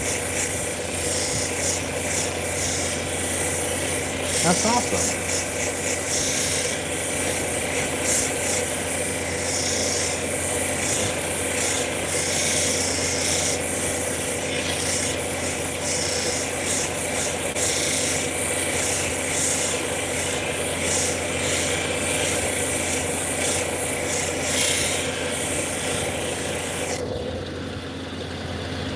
Life is like a box of Cheetos.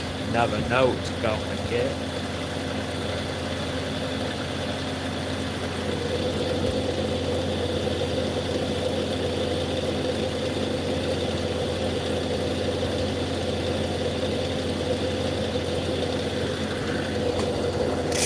Okay, I'm gonna focus on the edge again. Focus right up here, because that is where a lot of our problems seem to be, towards the top.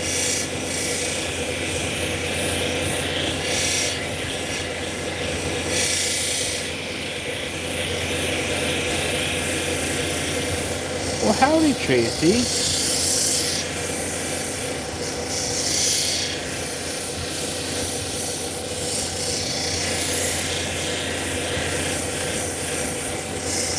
From Virginia. I am located here in Oregon. Welcome to our live. We have a pretty good community here, and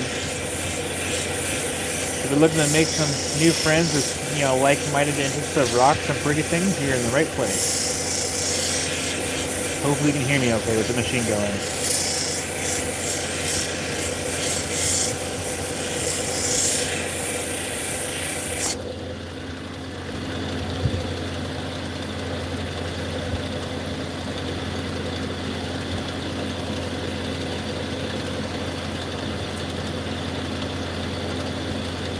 It's getting a little chilly in here.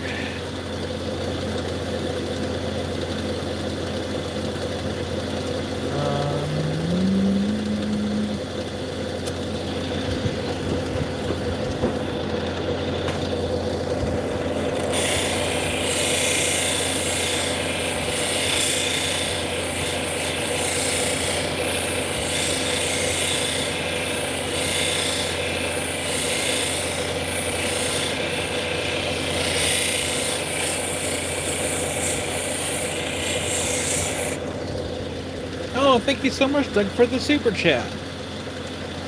You should get a little heart right there. Boop. Oh, wait, hey, Austin, write down your name, too.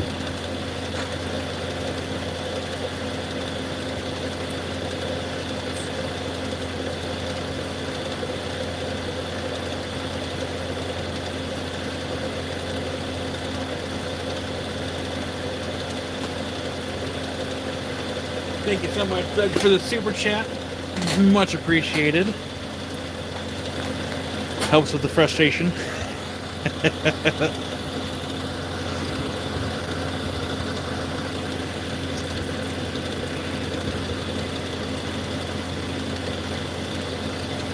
Oh man, I'm sorry to hear that, Melissa.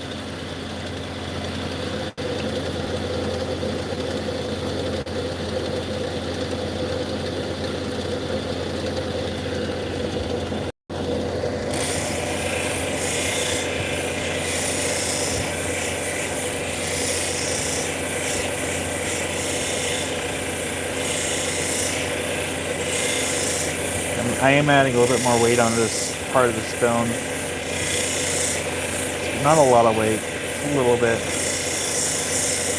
So I really need this stone to get done. This has taken 58 minutes longer than I thought I was going to.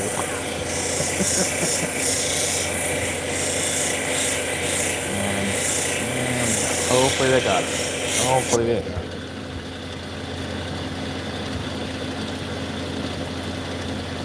Oh man.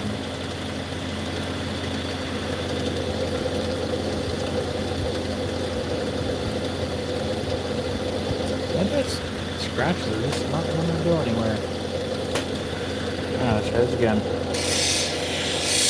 Very gently. Focus the edge.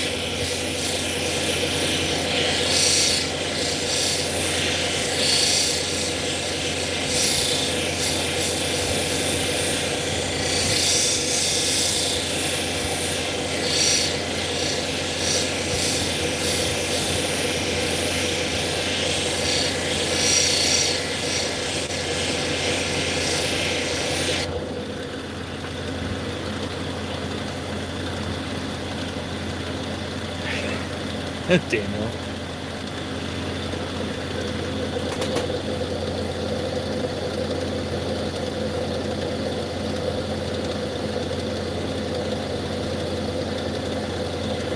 I'm almost half tempted just to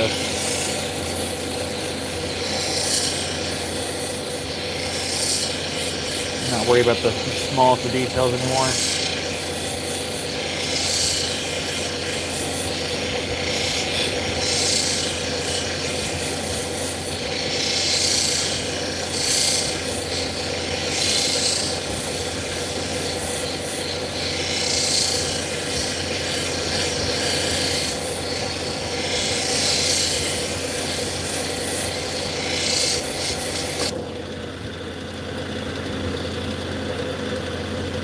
Towel's getting soaked. Just flip it around. There you go. I wouldn't say I'm the master, but I do appreciate the compliment. There are people out there better than myself.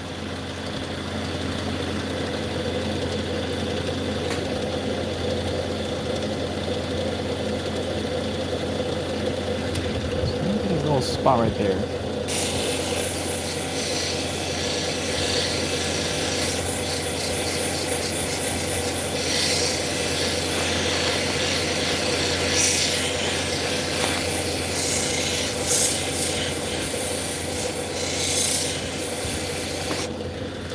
So, Tracy, I'm actually live every Saturday and Sunday. That's what our typically.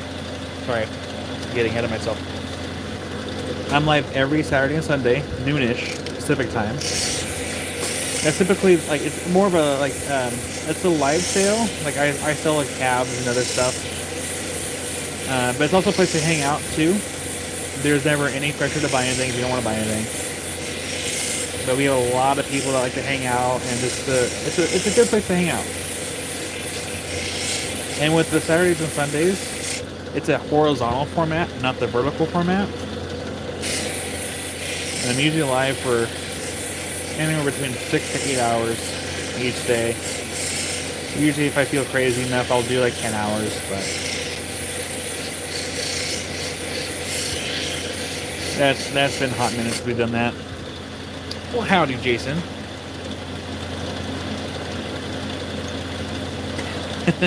Jive.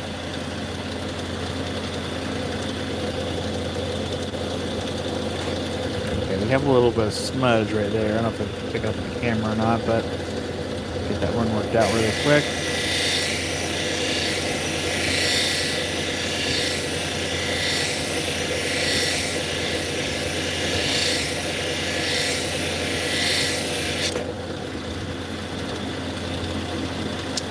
Just keep practicing, Daniel, and just when you're working on it, just work in the same direction. Don't switch it up. Take your time.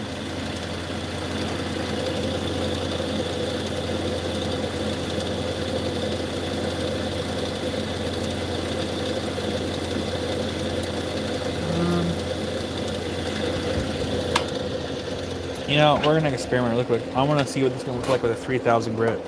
I know I said I wasn't gonna do it, but we're gonna try it anyway.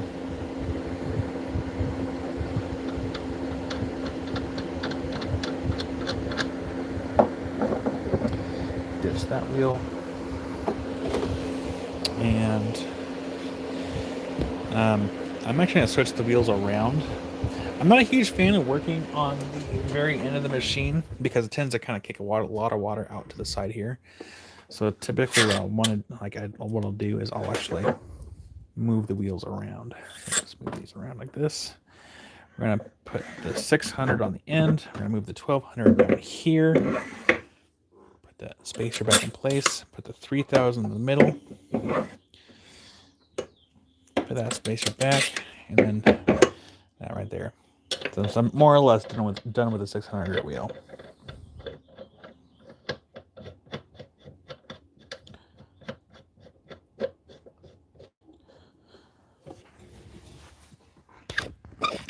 So yeah, like every weekend we're set up like right here. Oh, excuse me. We're set up right here, and this is where we do our live sales. And I pretty much move like the shelf this way, but I have just it's right, it's not plugged in. But I have just a few things to show on the lives. We have everything from amethyst to cut base to specimens to cabs, other different types of specimens as far as crystals go, beads, bracelets. Did I say cabs? Cabs for days. Other towers, spheres, slabs, carvings. I have a bunch of other stuff I have to get priced down here. And then over here, then there's more specimens over here. Of course, I'm in the process of kind of getting everything kind of cleaned up and such. But yeah, every weekend these shelves get moved this way. We sit here, we do our lives, and then we have a few new things as far as the lives go. I've started to slowly incorporate, or I started to slowly add on a kind of an artisan section. So I have a neighbor that does like beads. I have a friend that does like cabs and like wire wrapping and stuff, and he also does cabs too. So we do a little bit of everything. And again, it's a very low key. I just got this installed this week, so I'm very happy with this. It's pretty. I like it. I like it a lot. and the prices I think are pretty fair. I wouldn't offer things if they weren't. And we do have some expensive stuff, but I try not to focus on those too much because I don't want to scare people away. Oh, and then and then I have my machines here. So I have a 8-inch diamond grinder, a expander wheel sander over there. I have my Genie, which I haven't used in a while because those are very worn wheels. Then I have this capping machine, which I'm almost half tempted to upgrade to 8-inch wheels because I think this machine is actually capable of having 8-inch wheels, I think. And then I have a flat lap right here, which if anyone gets a flat lap, he's got to make sure to get all the grits. So I have all the grit flat laps right there. I do have a drop station I don't ever use. And then I have a Fordham right here. And then over here, whenever I can manage to find time, I do want to learn how to facet. So I have a faceting machine there. I tried tumbling once. I stopped in December 2022, and I haven't started it back up again. So I have a couple batches of rocks that need to get done. And then over here, which once we can get done with that cab, we're gonna come over here, and then this is my polishing wheel. I use cerium oxide, so Gordon Glass Company cerium oxide. This is a Berber carpet wheel. It's simple as that, and it works. And it works actually rather well. Yeah, and of course I have a high-speed sander. I have a drill press and a bunch of other stuff. And then and then I have other saws. My other saws are right there, and then my big pile of rock is back there. But I have a friend that supplies for my live sales. So typically, unless otherwise stated, like the artisan section, that's stuff that my friends work on. I would like to do some stuff that's mine that I like to add into the artisan section, but for the most part, everything else on these shelves are all supplied for the live sales.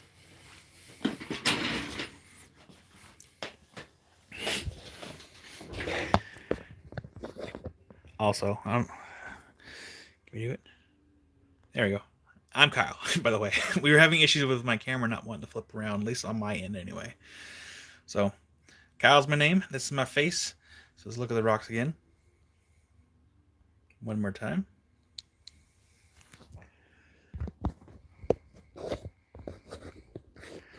All right, we moved around the grit wheels. So now we have 1,200, 3,600.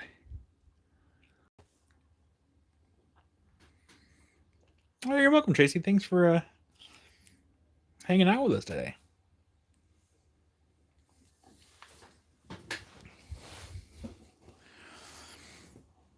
Okay.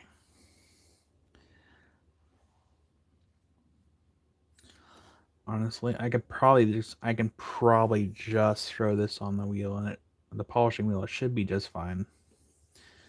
There might be a few. I don't want to do that though, not yet. I want to make sure I get everything as good as possible.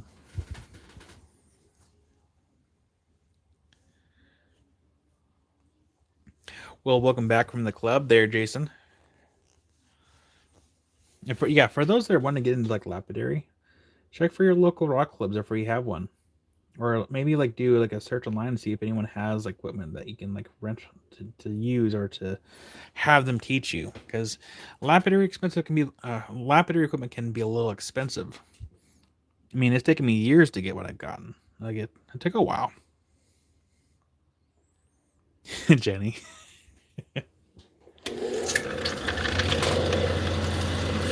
All right. Where did I want to focus? Focus. Oh, we need to put. Ooh, yeah. You gotta put that back down. Right there. That goes there.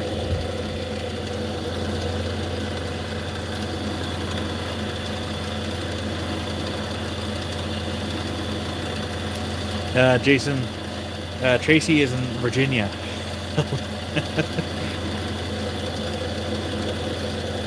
But Tracy, that's actually a good point. If you ever happen to be visiting the area, reach out. Let me know.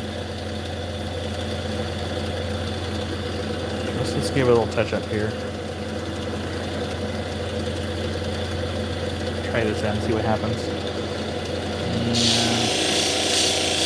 A little touch. Do a little test spot. See how it looks. The 3,000 grit wheel.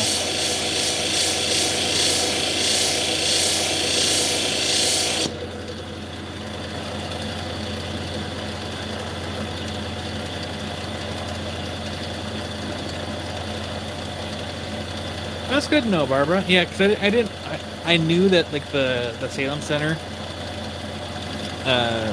offered like lapidary services, or as far as like rentable shop time, but I didn't know how much they were asking as far as the going rate. Yeah, this is not going to be ideal. Dang it.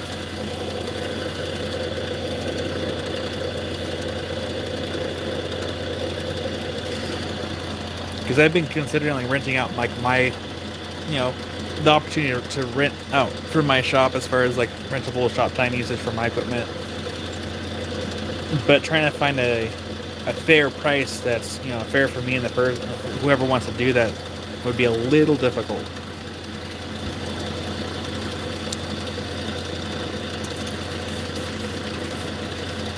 I've done lapidary classes before for $50 per class.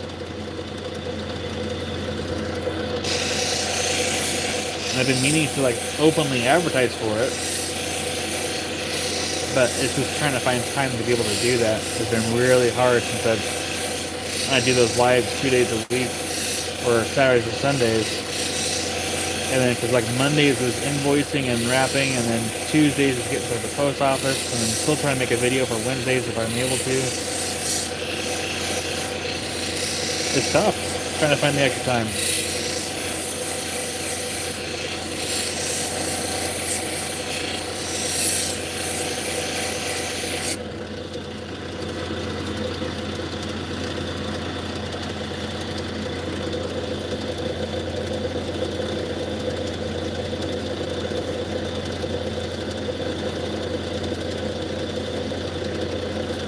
You know, we're gonna do this. I think I'm just gonna try to polish this with the cerium oxide. I didn't like how the 3000 grit looked on it.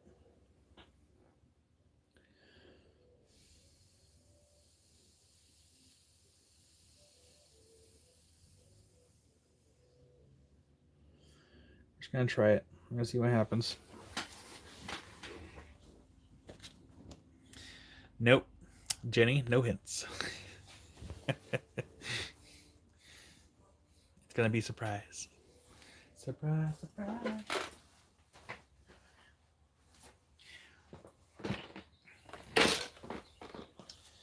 Where are we at for power? We have 30%. Okay. This part's the most stressful part. Because if there's any kind of contaminants on this wheel, guess what? We are gonna find that out. Which means this cab is either gonna be $1,000 when I get done, or it's gonna be a little bit cheaper. All depends on the quality of the polish. That's what it rides on.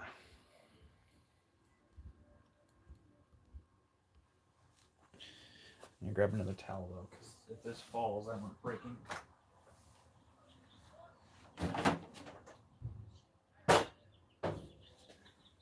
Cool. I got 2 towels. 2 towels.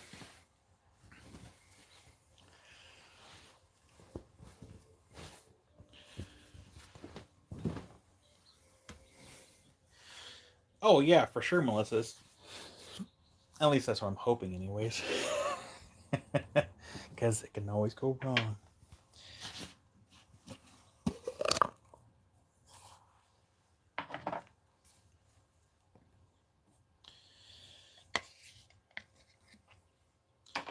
Uh-oh.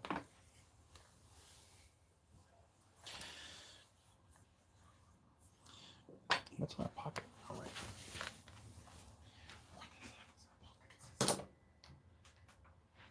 Barbara, are you by chance a member of the Oregon Rockhound group on Facebook?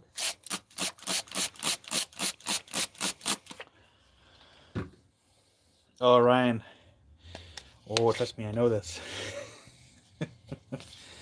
Typically, I mean, I'm not polishing like really like gritty stuff on this wheel for the most part, but I do want to make a separate polishing machine just for Obsidian.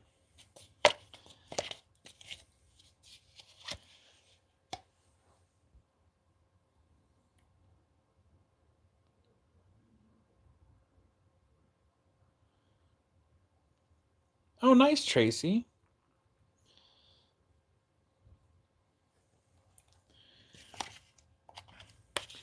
So, Barbara, the Oregon Rockhound group, it should be pretty easy to spot. I think it's at 39, because there's 2 groups. There's one that I've actually asked to change their name because I do have the Oregon Rockhound name trademarked as far as the name and logo, but that was actually a mistake. That was a waste of money. Because I thought it'd been really cool, because I don't know if anyone is aware of this, but we have a made in Oregon store. And I thought it'd be really cool if the group ever got to the point where I made like decals and shirts and stuff like that, I can have like the Oregon Rockhound stuff in the Made in Oregon store. And I reached out and I never heard back. Like, bummer. But yeah, I do kind of pride myself that between the Oregon Rockhound group and the Washington Rockhound group are the biggest groups on the West Coast as of right now. That can always change. Okay, so for those curious, this tends to dry out pretty easily. So what I like to do, I like to have it kind of like that consistency for the sodium oxide. This is not soup, by the way, so don't eat this. But that is about the consistency that I like to see in this jar. And it dries out pretty quick. And then what we'll do, I will turn on this, actually make sure it's plugged in first. That's important. So what we'll do, we will first plug this in. Where's the plug? There it is. Oh, there it isn't. Where the heck? There it is. There we go. So what I'll do is I'll turn this on. I'm going to spritz it with water, get it nice and damp, not overly wet because we don't want to have like water going everywhere. So get it nice and damp to the touch. Add the sodium oxide, and then give it just a couple more spritzes of water, and then we'll apply the stone to the wheel. And with Obsidian, I found the trick is to add a fair amount of pressure on there.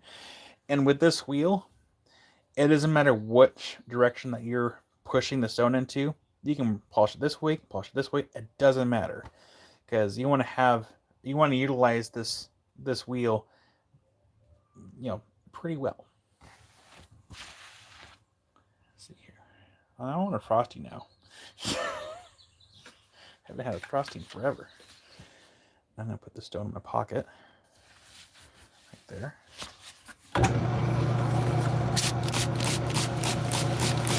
Get it nice and damp, just like this.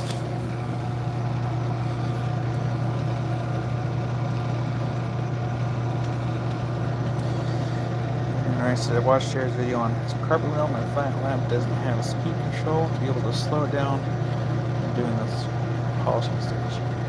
Oh, that sucks. Ryan, would you be able to get like a Fordham foot pedal to try to control the speed? Add a little bit here. Lid. That. Go. Move that out of the way.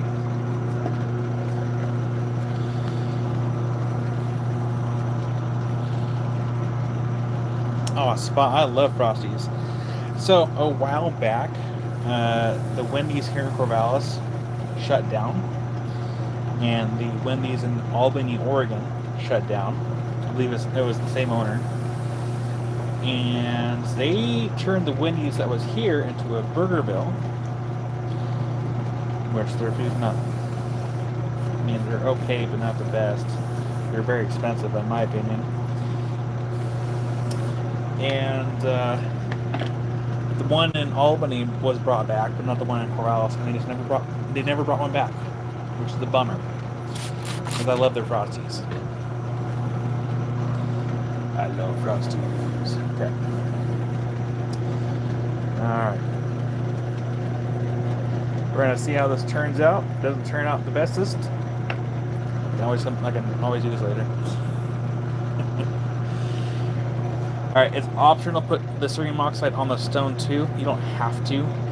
It's just a personal preference. Can I spritz it? This would be the same side. So I can start it wherever I want, just making sure that I kind of lead in with this edge downward, like this. Because if you try to lean it, if you try to start it over here, you're gonna cause that to kind of get caught. Whoop, there it goes. I have polished with a leather wheel before. I'm not a fan. It does a pretty good job, but the downside with a leather wheel, if it dries out as you're polishing, and I said this before, it doesn't matter how strong you are, it will take that stone, it'll grab it, and off it goes. Whee! Like that.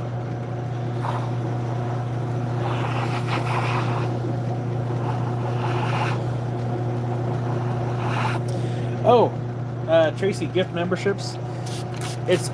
I think it's a little bit harder to gift in the vertical format, but typically, especially on the weekends, there's an option to do a random gift to people that are watching or even not watching. YouTube's really weird like that.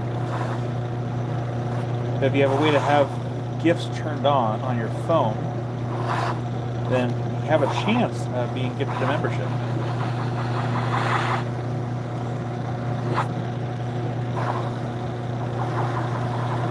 And for my memberships, I do giveaways once a month. And here at the end of the month, I'll be picking, I'm starting a new thing.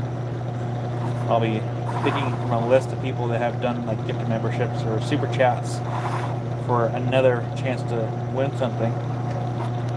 And I also have a Patreon too, where I do a giveaway once a month. It's optional. People can cancel at any time if they so wish. No hard feelings. It's just a way for people to support the channel and what I'm doing.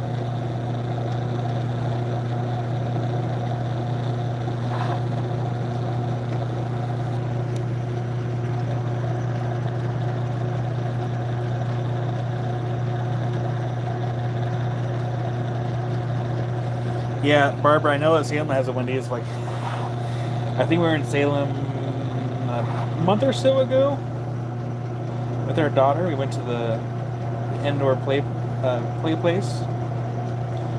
We almost stopped at Wendy's, but I think they were pretty busy, so we didn't go.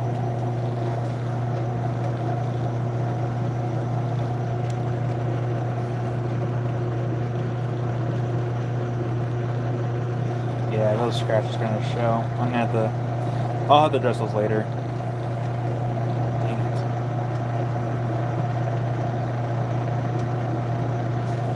I could probably address it with a journal.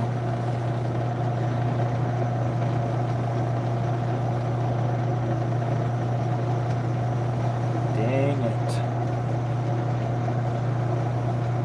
Cab, you made me look better for my friends.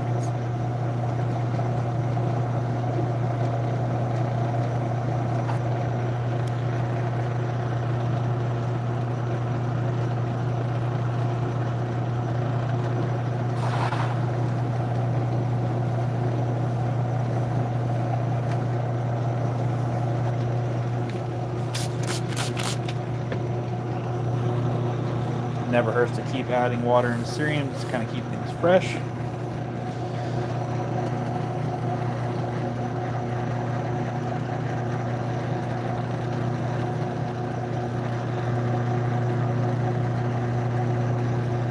Oh wait, does somebody gift memberships? Hold on.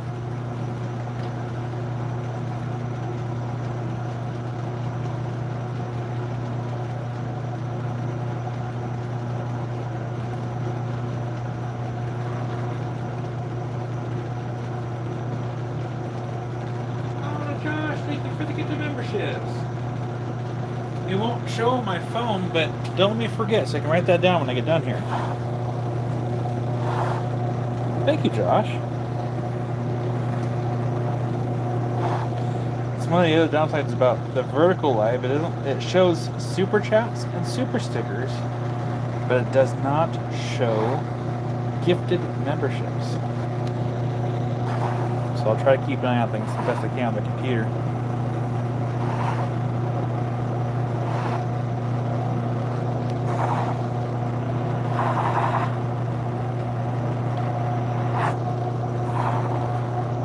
Almost a bad move.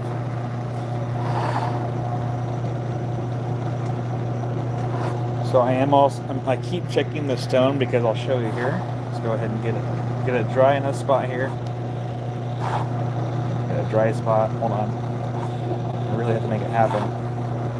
Come on. We need a dry spot so I can show everybody. Get in here, a dry spot. I'm actually adding a lot of weight onto this. We're almost at a dry spot. Come on. Close. Close.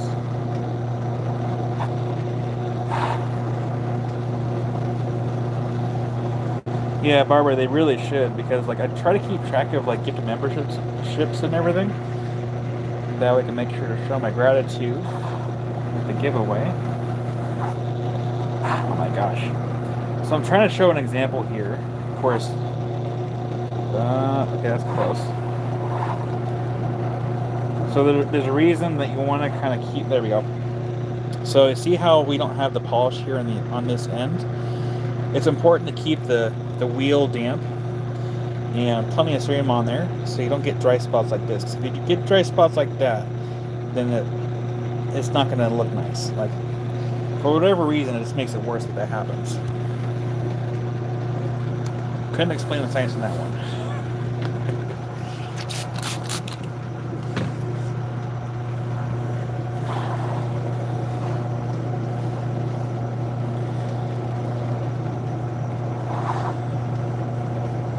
Should join Barbara. I should join the WANs club. I'm not sure how often I can join the actual meetings themselves, but I would like to try to at least become a member, show my support.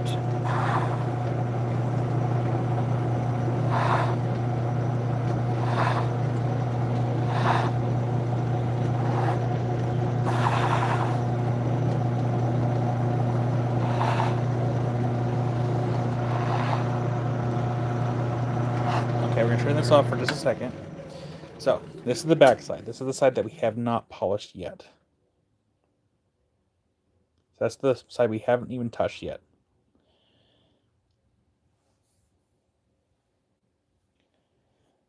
Wipe that off a little bit. There we go.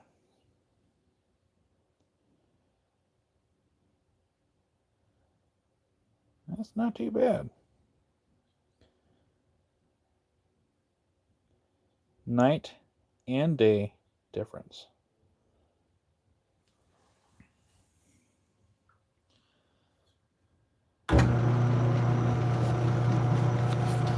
And Barbara, is that the yearly price or is that like a monthly price?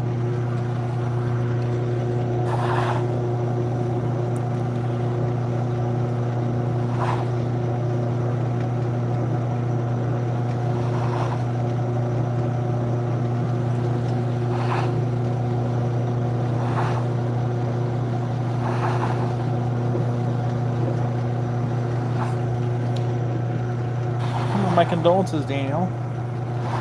That's really interesting that we're able to see here.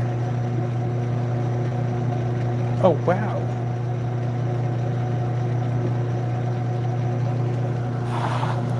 What are the odds of that?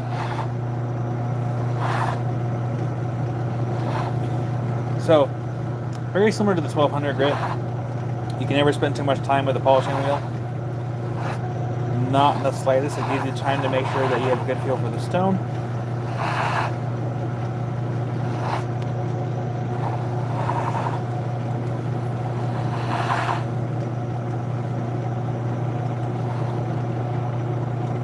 There we go.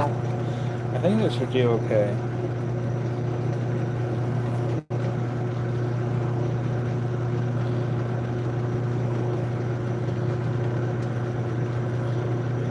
I should wash it off too, so I get a good look at it. I think we're okay for that side. Let's go and do the other side now.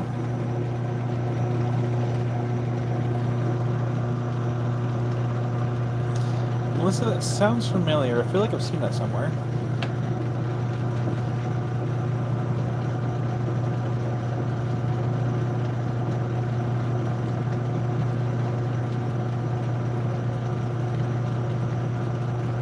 Okay, that's good to know, Barbara. Because I know, like, in the past, I know I couldn't join, like, I couldn't attend a meeting because that's when I was still involved with the Rockhound podcast, and our record days were always on Thursdays. But since I've taken a step back from the podcast, I would like to try to make it a point to try to drive up there because, you know, driving up there from Corvallis. But since I'm doing, you know, everything rock related, my business technically would be a business expense and we're out the gas mileage.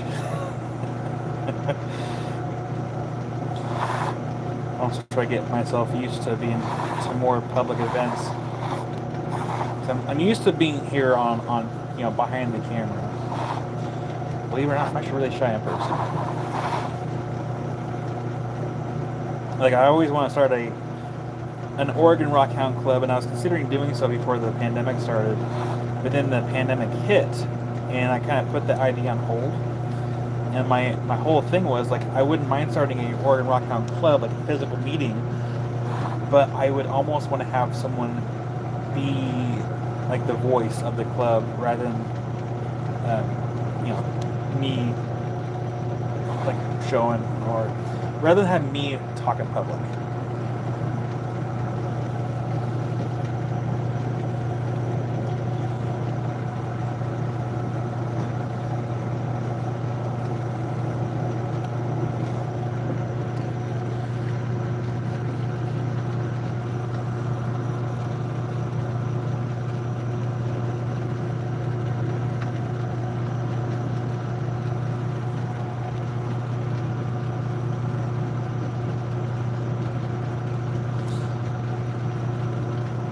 Yeah, Barbara, if it happens, let me know. Like, I can always message you too. I'd have to make sure I don't have anything going on, because I do have a couple things going on this summer. I don't want to give exact dates because I'm trying to be better about not letting people know when I leave the house, just in case. But yeah, I wouldn't mind doing like some kind of program. That'd be fun. Switch it up a little bit. And then Daniel, I'm not sure the RPM of this.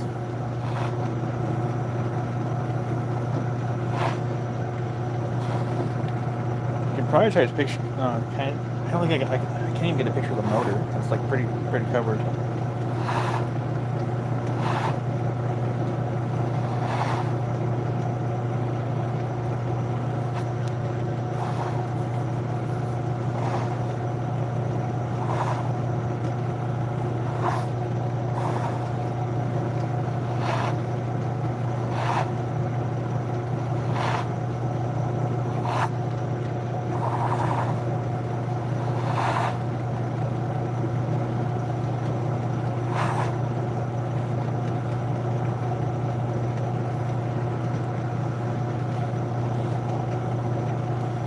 I'm also feeling for heat too, and I don't want the stone getting too hot. That's also important. You don't want to get it too hot, because some stones can actually tend to want to crack or fracture if they get too hot. But for me, heat for obsidian, it just means to be more prone to drying out when you're trying to polish it. It can lead to other issues. Tracy, I've actually Kurt with Rock County Adventures. I hope I didn't spoil anything. I feel like he was going to do a video on doing something like that, or if he already did. I think he already did. I don't remember. But I've seen people take like a pottery wheel and attach like the wet dry, or it's not wet dry, but the wet angle grinder polishing pads to them. I'm not sure how it would oh my gosh. I'm not sure how it would handle as far as the pressure goes, because with this carpet wheel, I can actually stop this wheel, not with this project, but if I had like a big enough thunder rig, I'm trying to really push it in there, I can stop this wheel. So you could, in theory, like use one of those spinning wheels to like make some attachments. You just gotta kind of watch the pressure so you don't stop the machine. Even with the flat lap that I have from High Tech, I think I can stop it with enough pressure on the wheel or on the flat lap. So, I mean, you don't want to add too much pressure on those anyway. But as far as like if you were to make a polishing wheel, you want to be able to add a fair amount of pressure, not like an over amount of pressure, but enough to allow the polish to do its job.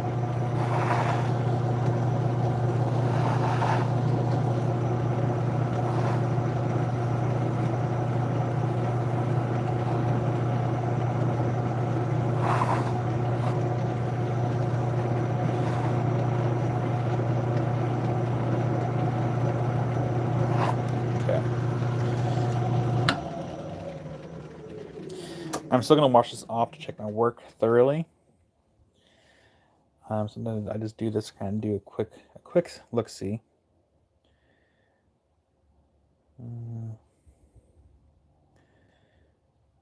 Let's go ahead. I mean, that's looking better. Let me get this washed off really quick.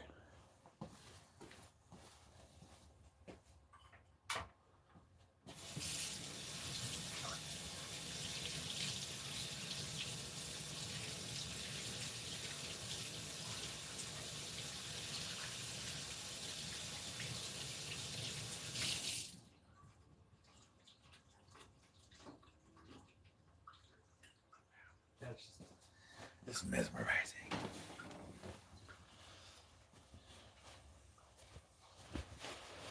Okay. Don't drop it.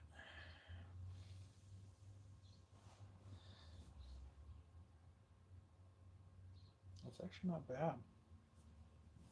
Oh, I see a spot I missed.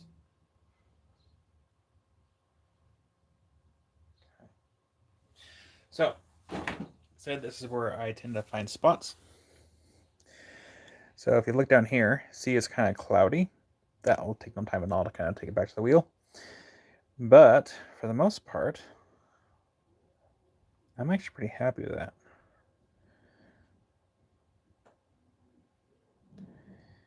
There, of course, I'm fogging it up.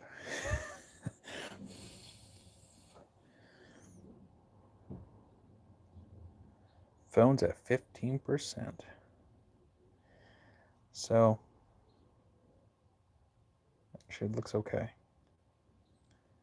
I still give it like an A minus.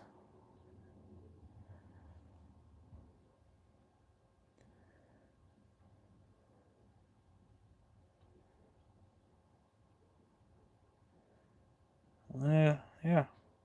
Let's get that touched up a little bit here in the corner.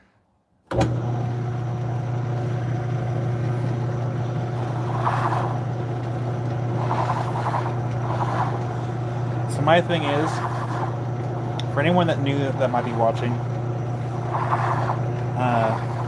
you might see that I have like a join option on my channel for memberships. I do not hide information. There's no, what would you call it, pay to play or whatever. That join membership is optional for people that wish to donate like a gas station coffee worth of money, $1.99 a month. I do not hide any kind of information on library stuff. I offer my knowledge, and I'm not a master at anything at all, but I offer what I know for free to the entire public. So if you want to learn how to polish rocks, my channel's to do that.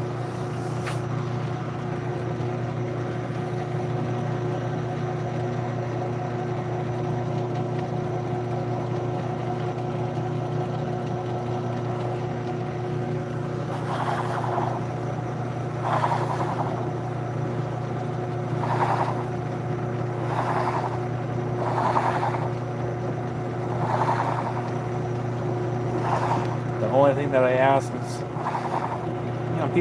people share my videos, share my channel, because what I share is free. I just have to pass it along.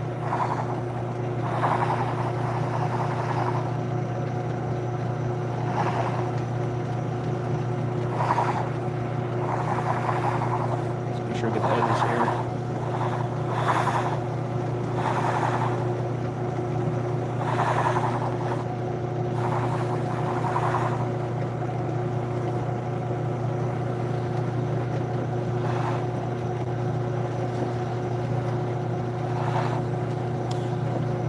If you give me a moment, I can find the link to, is it Jared?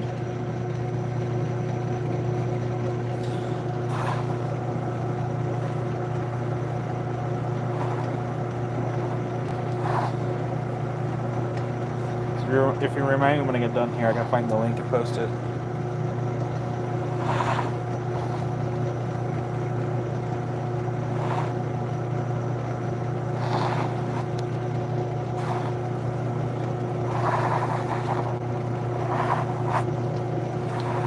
I will say, I did not polish the edges. Typically, I don't. I'm very much the person that if it's fire obsidian, I do not touch the edges at all. Because chances are, if someone were to work, like, turn this into jewelry, they're probably going to be working, like, they're going to either attach something to the edge. So I don't see the point of wasting my time with the edges.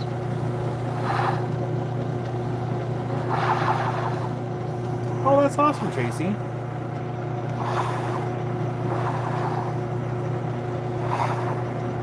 I'm very grateful to Everybody Rocks and Lapidary Dave and all the other channels that have been giving me shout outs. It's so awesome to get that kind of support from fellow content creators. So Everybody Rocks, if you are lurking in the background, thank you for the shout. Any recommendation? I think we should be good. Okay. So another thing, what I do is whenever I'm working on a project, I'm listening. I am listening to the stone against the carpet. I'm listening for anything that kind of is out of the normal of what I'm doing. So sometimes, like I said, some contaminants from previous projects could always be inside here, and all it takes is one to kind of come loose, and you can hear a little, and then that's all she wrote.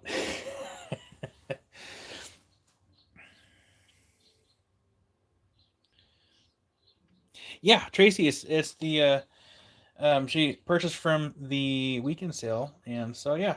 So if you were to get something this weekend or whenever weekend you happen to join from us, just remind me that you were referred by Everybody Rocks, and you'll get 15% off your first purchase, and then Everybody Rocks would get a 15% off her next purchase. So be sure to remind me.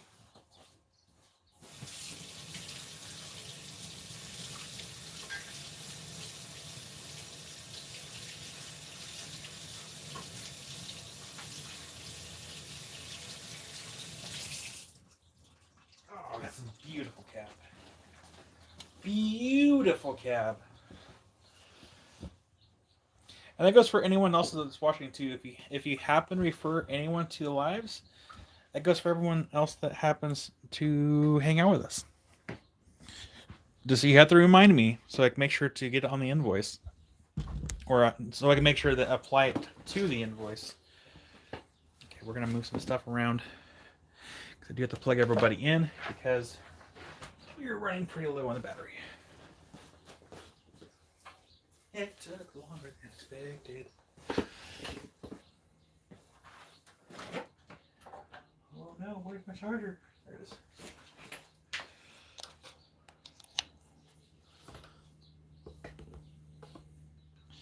And then yeah, Tracy, just be sure to email me. I'll show my business card here in a second. Just gotta plug in. Boop. 10%. Oh man, we were cutting that close. Ugh. Okay, we need to plug in. Wait, is this lamp already turned on? Yeah, it's already plugged in. Cool. What were they saying? What was this plugged into? Oh, where's the cab?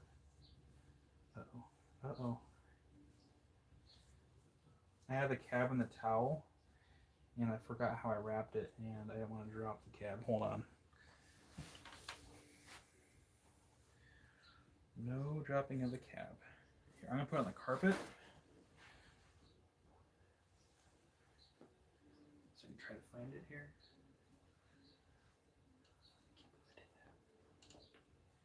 Where'd you go? Where'd the cab go? What? What? Oh, thank goodness. Found it. You know, I'm just going to put this right in my pocket. No, it didn't.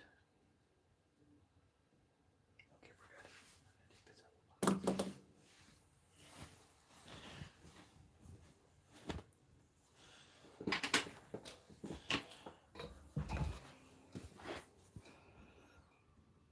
out. Oh, thank you, Daniel. All right. We are now going to lower everyone back down here.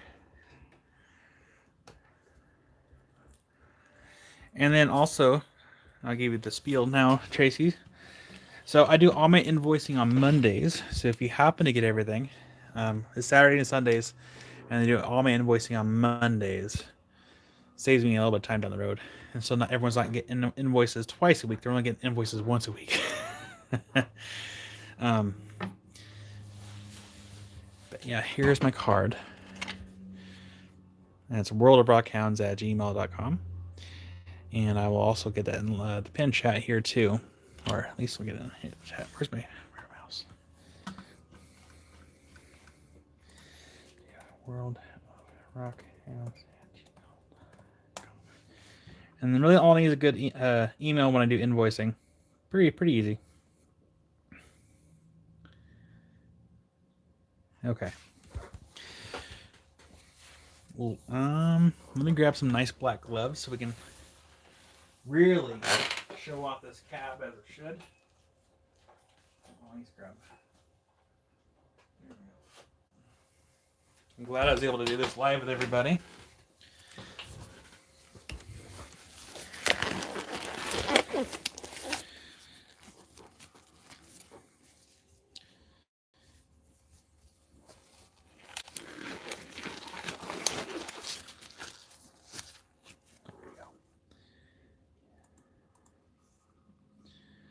All right, is everyone ready for this?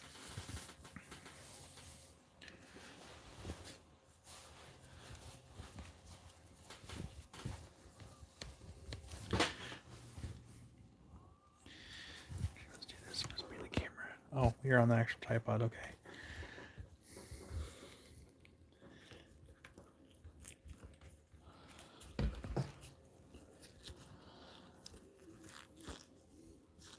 I know I'm probably a tease right now, trying to get everything set up. All right.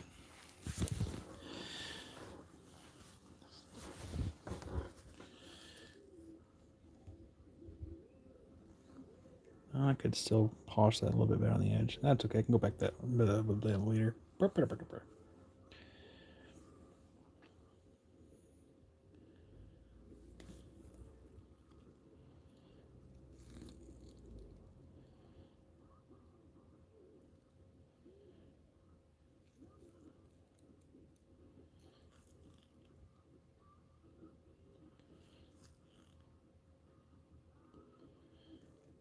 Okay. All right, I'm going to show you the trick to photographing this so we can actually get a better look at it. Grab my other phone here.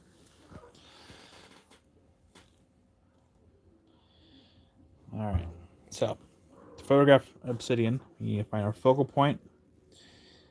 My finger, actually, we'll use Meep as our photo point. Thank you, Meep. There we go.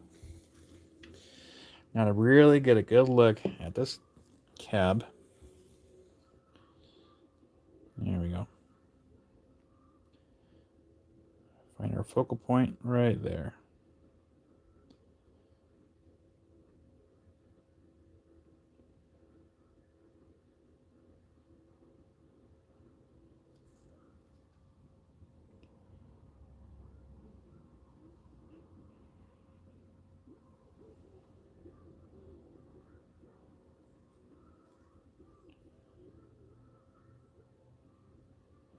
Just find a different focal point here. Sorry. I think we want to do it. We want to see. There we go. That should be better.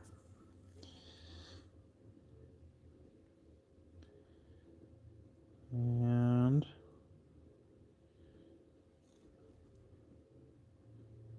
there we go.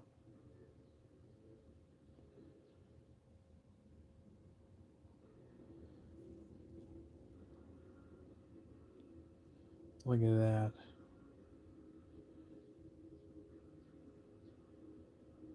That is one beautiful cab.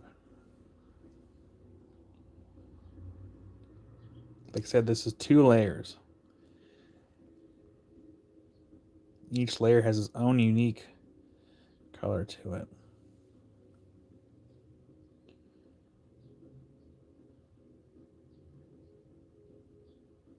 Well, howdy, Mike. And so if we didn't have like the focal point with the camera, it'd have a hard time focusing. It wants to focus on the light bulb, but still, that's a beautiful cab. And as far as like the grading for the polish, it's not bad. It's not bad.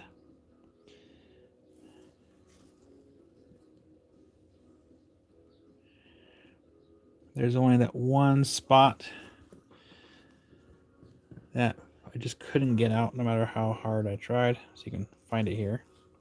I'm going to zoom in, point out the flaws if we can. See that spot? It's right there. But it's so small. But look at the colors. Look at the colors. Oh my goodness. Oh my gosh. Oh no, Mike, this is for sale. I had one person that inquired about it. I'm going to give that person first dibs.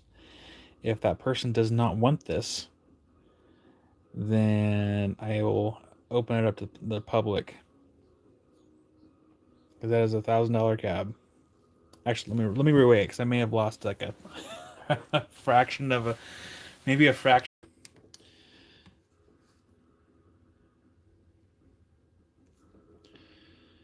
All right, grams.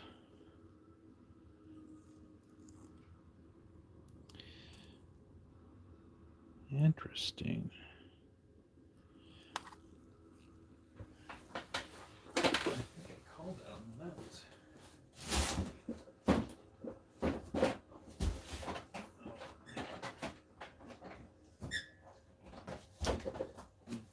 Double checking my scale really quick. So that one's on carats. I want grams. That one says 19.6. This one says 19.59. So yeah, before I started, this weighed about 20 grams. So just working what we did, we shaved off. We shaved off about, what would that be? $22 off the stone, right? 20. So we went from $1,000 cab to a cab that is now 979. So it goes to show how careful we have to be when working this material, because shaving off just the most minimal amount can mean the difference between like a couple dollars to 20 some odd bucks. But that is, I will come back through, not on the live here, but I will come back through. There's a little bit of a cloudy spot here on the tip, so I'll get that finished up, but we're not gonna do that here. But I'm glad I can at least go through this with everyone today. Oh man, I don't know if I want to sell that now. No. We'll see what happens. It may not ever sell. Who knows? But I need to put this in a safe place so I don't. Ooh, I know.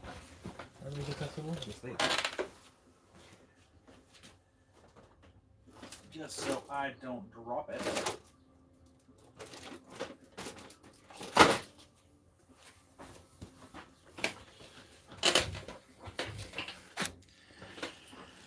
So, Ryan, I bought this cab for a steal of a deal. Like, the value is about $980 difference, give or take. Because when I got it, it needed the work bad. Because let's put it this, so the pricing for the person that actually like does a lot of the that has the claim for the Fire Obsidian, the way he prices it's about 12 or 12.50 a gram for guaranteed cabs or slabs of fire obsidian.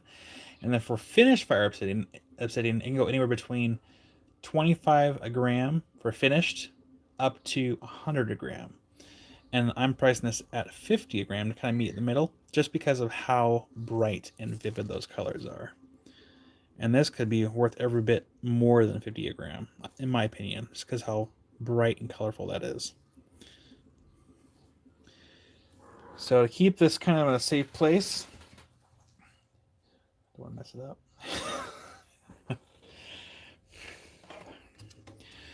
I'm just going to put this in one of these. Just like that. Smooth that out a little bit. Here we go. Just so we don't risk dropping it anywhere. Keep it safe. Well, and also I think that's pretty fair. That's a pretty fair cost. 'Cause like I said, like the price it's like any other like gemstone. It depends on color, clarity, and everything else. There's a lot of obsidian that has like a lot of ash pockets in it, and that can really affect the price. But with how vivid and colorful and bright that layer is with no ash pockets, like, oof, yeah. Whereas, like this piece over here, like I keep this as an example piece. Like this one, and like the price is also very dependent on who's selling it. Like if I were to sell this piece, I would not even touch it. I would not sell it for like the 25 a gram price. I would sell this much lower because it has no color. It is a very, very low quality fire layer. So I keep this as an example. Where's another one? Like the one that we did last week, like this one here. Of course, now it's all smudgy.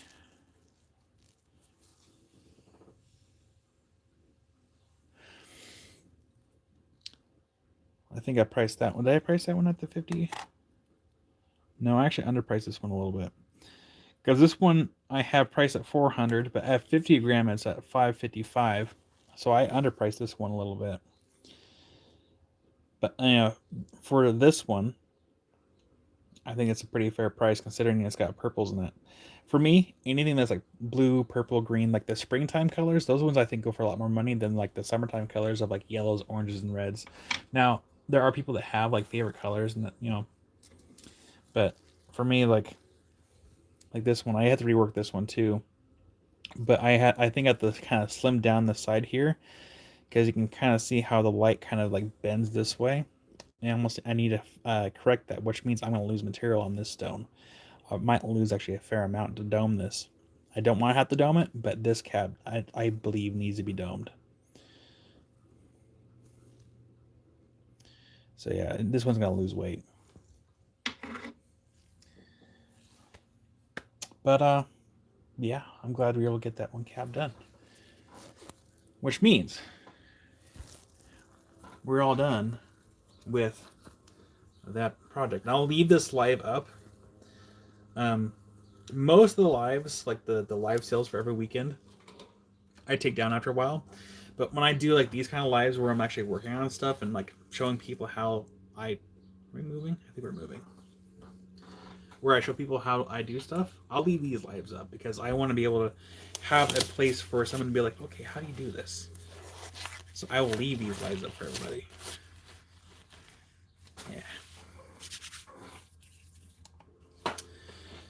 Yeah. Well, that was fun. Let this towel dry out a little bit. Move these over here. It's so crazy to me how we barely shaved down much material. Oh, excuse me. We barely shaved down much material, and the value went down like what, over about $20. It's really, really interesting. This is such a beautiful cab. It's gonna be really hard to part with this one.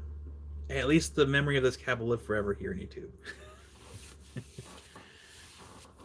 Mike, I can check really quick. Give me one moment. I can pull up PayPal. Minimize that window. Bring this window over here. Log in. And where are we at? So when I started the live, I wrote down the number on a piece of paper. I think we gained a little over 10 subscribers since we went live. Mike. Yes. Mike, I got your payment. Thank you. I got an open box set aside for you. And then I actually bought some more trays for the live sales because I was running out of room. So I'm slowly expanding on things here in the shop. Yeah, it is very true, Melissa. The value did go up a little bit, but the thing is, that's the hard thing about some stones. Yeah, sure, the value can go up. It doesn't mean it's going to sell. Sale. I know how to words. It doesn't mean it's going to sell. Maybe it will. Maybe it won't. Maybe I'll have it for 10, 20 years before like someone shows any interest. Maybe will have it for a couple days. Who knows? But the fact that as I turned a stone that had more potential than what it was currently showing to this, I'm pretty proud of this. Like, again, I will never call myself a master of anything, but if I can make something look better, I'm happy with that. How much would I sell it for the bat polish? Oh, that's a good question. That's actually a really good question. Oh, I think even with the bad polish. And my thing is to your bad polish. I probably would have sold it as is with the bad polish for at least 25 a gram, because that stone has a lot of value in it. So let's see what it looked like at 25 a gram. Don't touch the stone. No fingerprints. So even as it stood, I think it was worth every bit of, what is it, $4.89. But I think even with the bad polish, I probably would have marked it down a little bit more than that. So I think as it stood before, I probably would have charged at least $4.50 for it.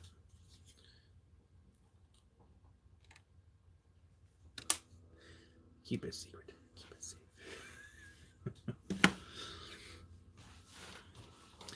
I was going to say something. I forgot what it was. Don't remember.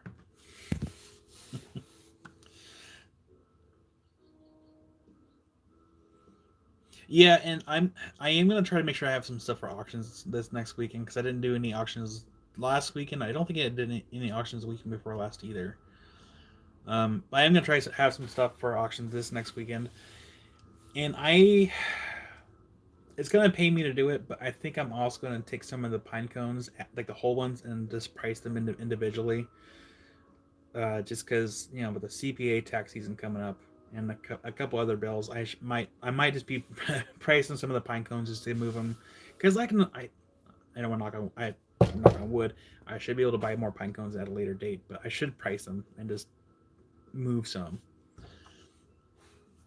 And then what else? There was something else. I had the thought and then I lost it. I can't remember what it was. Like, it's gonna bother me now.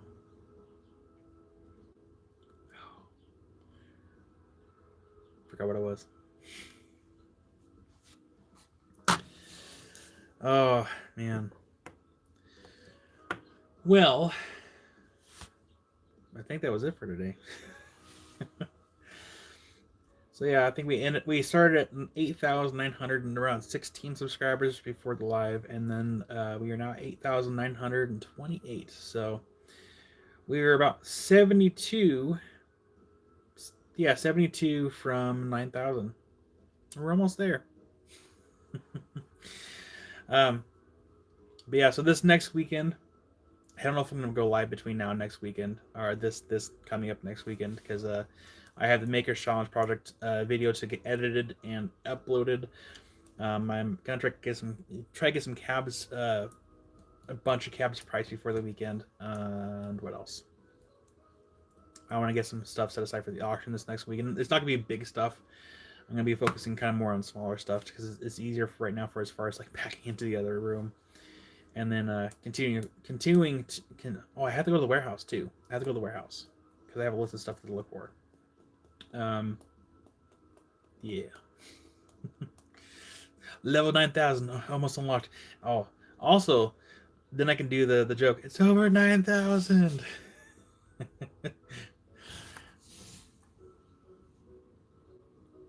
Yeah, Melissa. Well, my thing is I want to be able to have the channel grow so like people can learn how to like polish stuff too. Because like I'm trying to show the techniques that I use, and I hope that helps people. That's all I can hope for. But my tummy's rumbling. I think it's time for food. I am working off a cup of coffee and one of those Black Rifle Company coffee drinks, so I got a lot of energy right now still. So I gotta get up and move around. So again, thank you everyone for tuning in for today's vertical life. I know vertical is still not the best for everyone right now because YouTube still has things to figure out. But yeah, feel free to share this live once it's available for rewatching to friends and family that want to learn how to focus on lapidary, or if they just want to see something pretty. And the thanks goes to everyone here. So you're welcome, Doug. But thank you to everyone that has been supporting me and wants to learn how to do stuff. I will continue to pass on whatever I know to everyone else. So that way, if you're getting to the hobby, then you can also make something pretty too.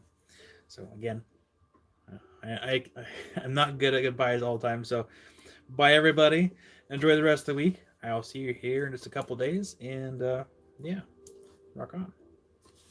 Here we go. First try. Bye everybody.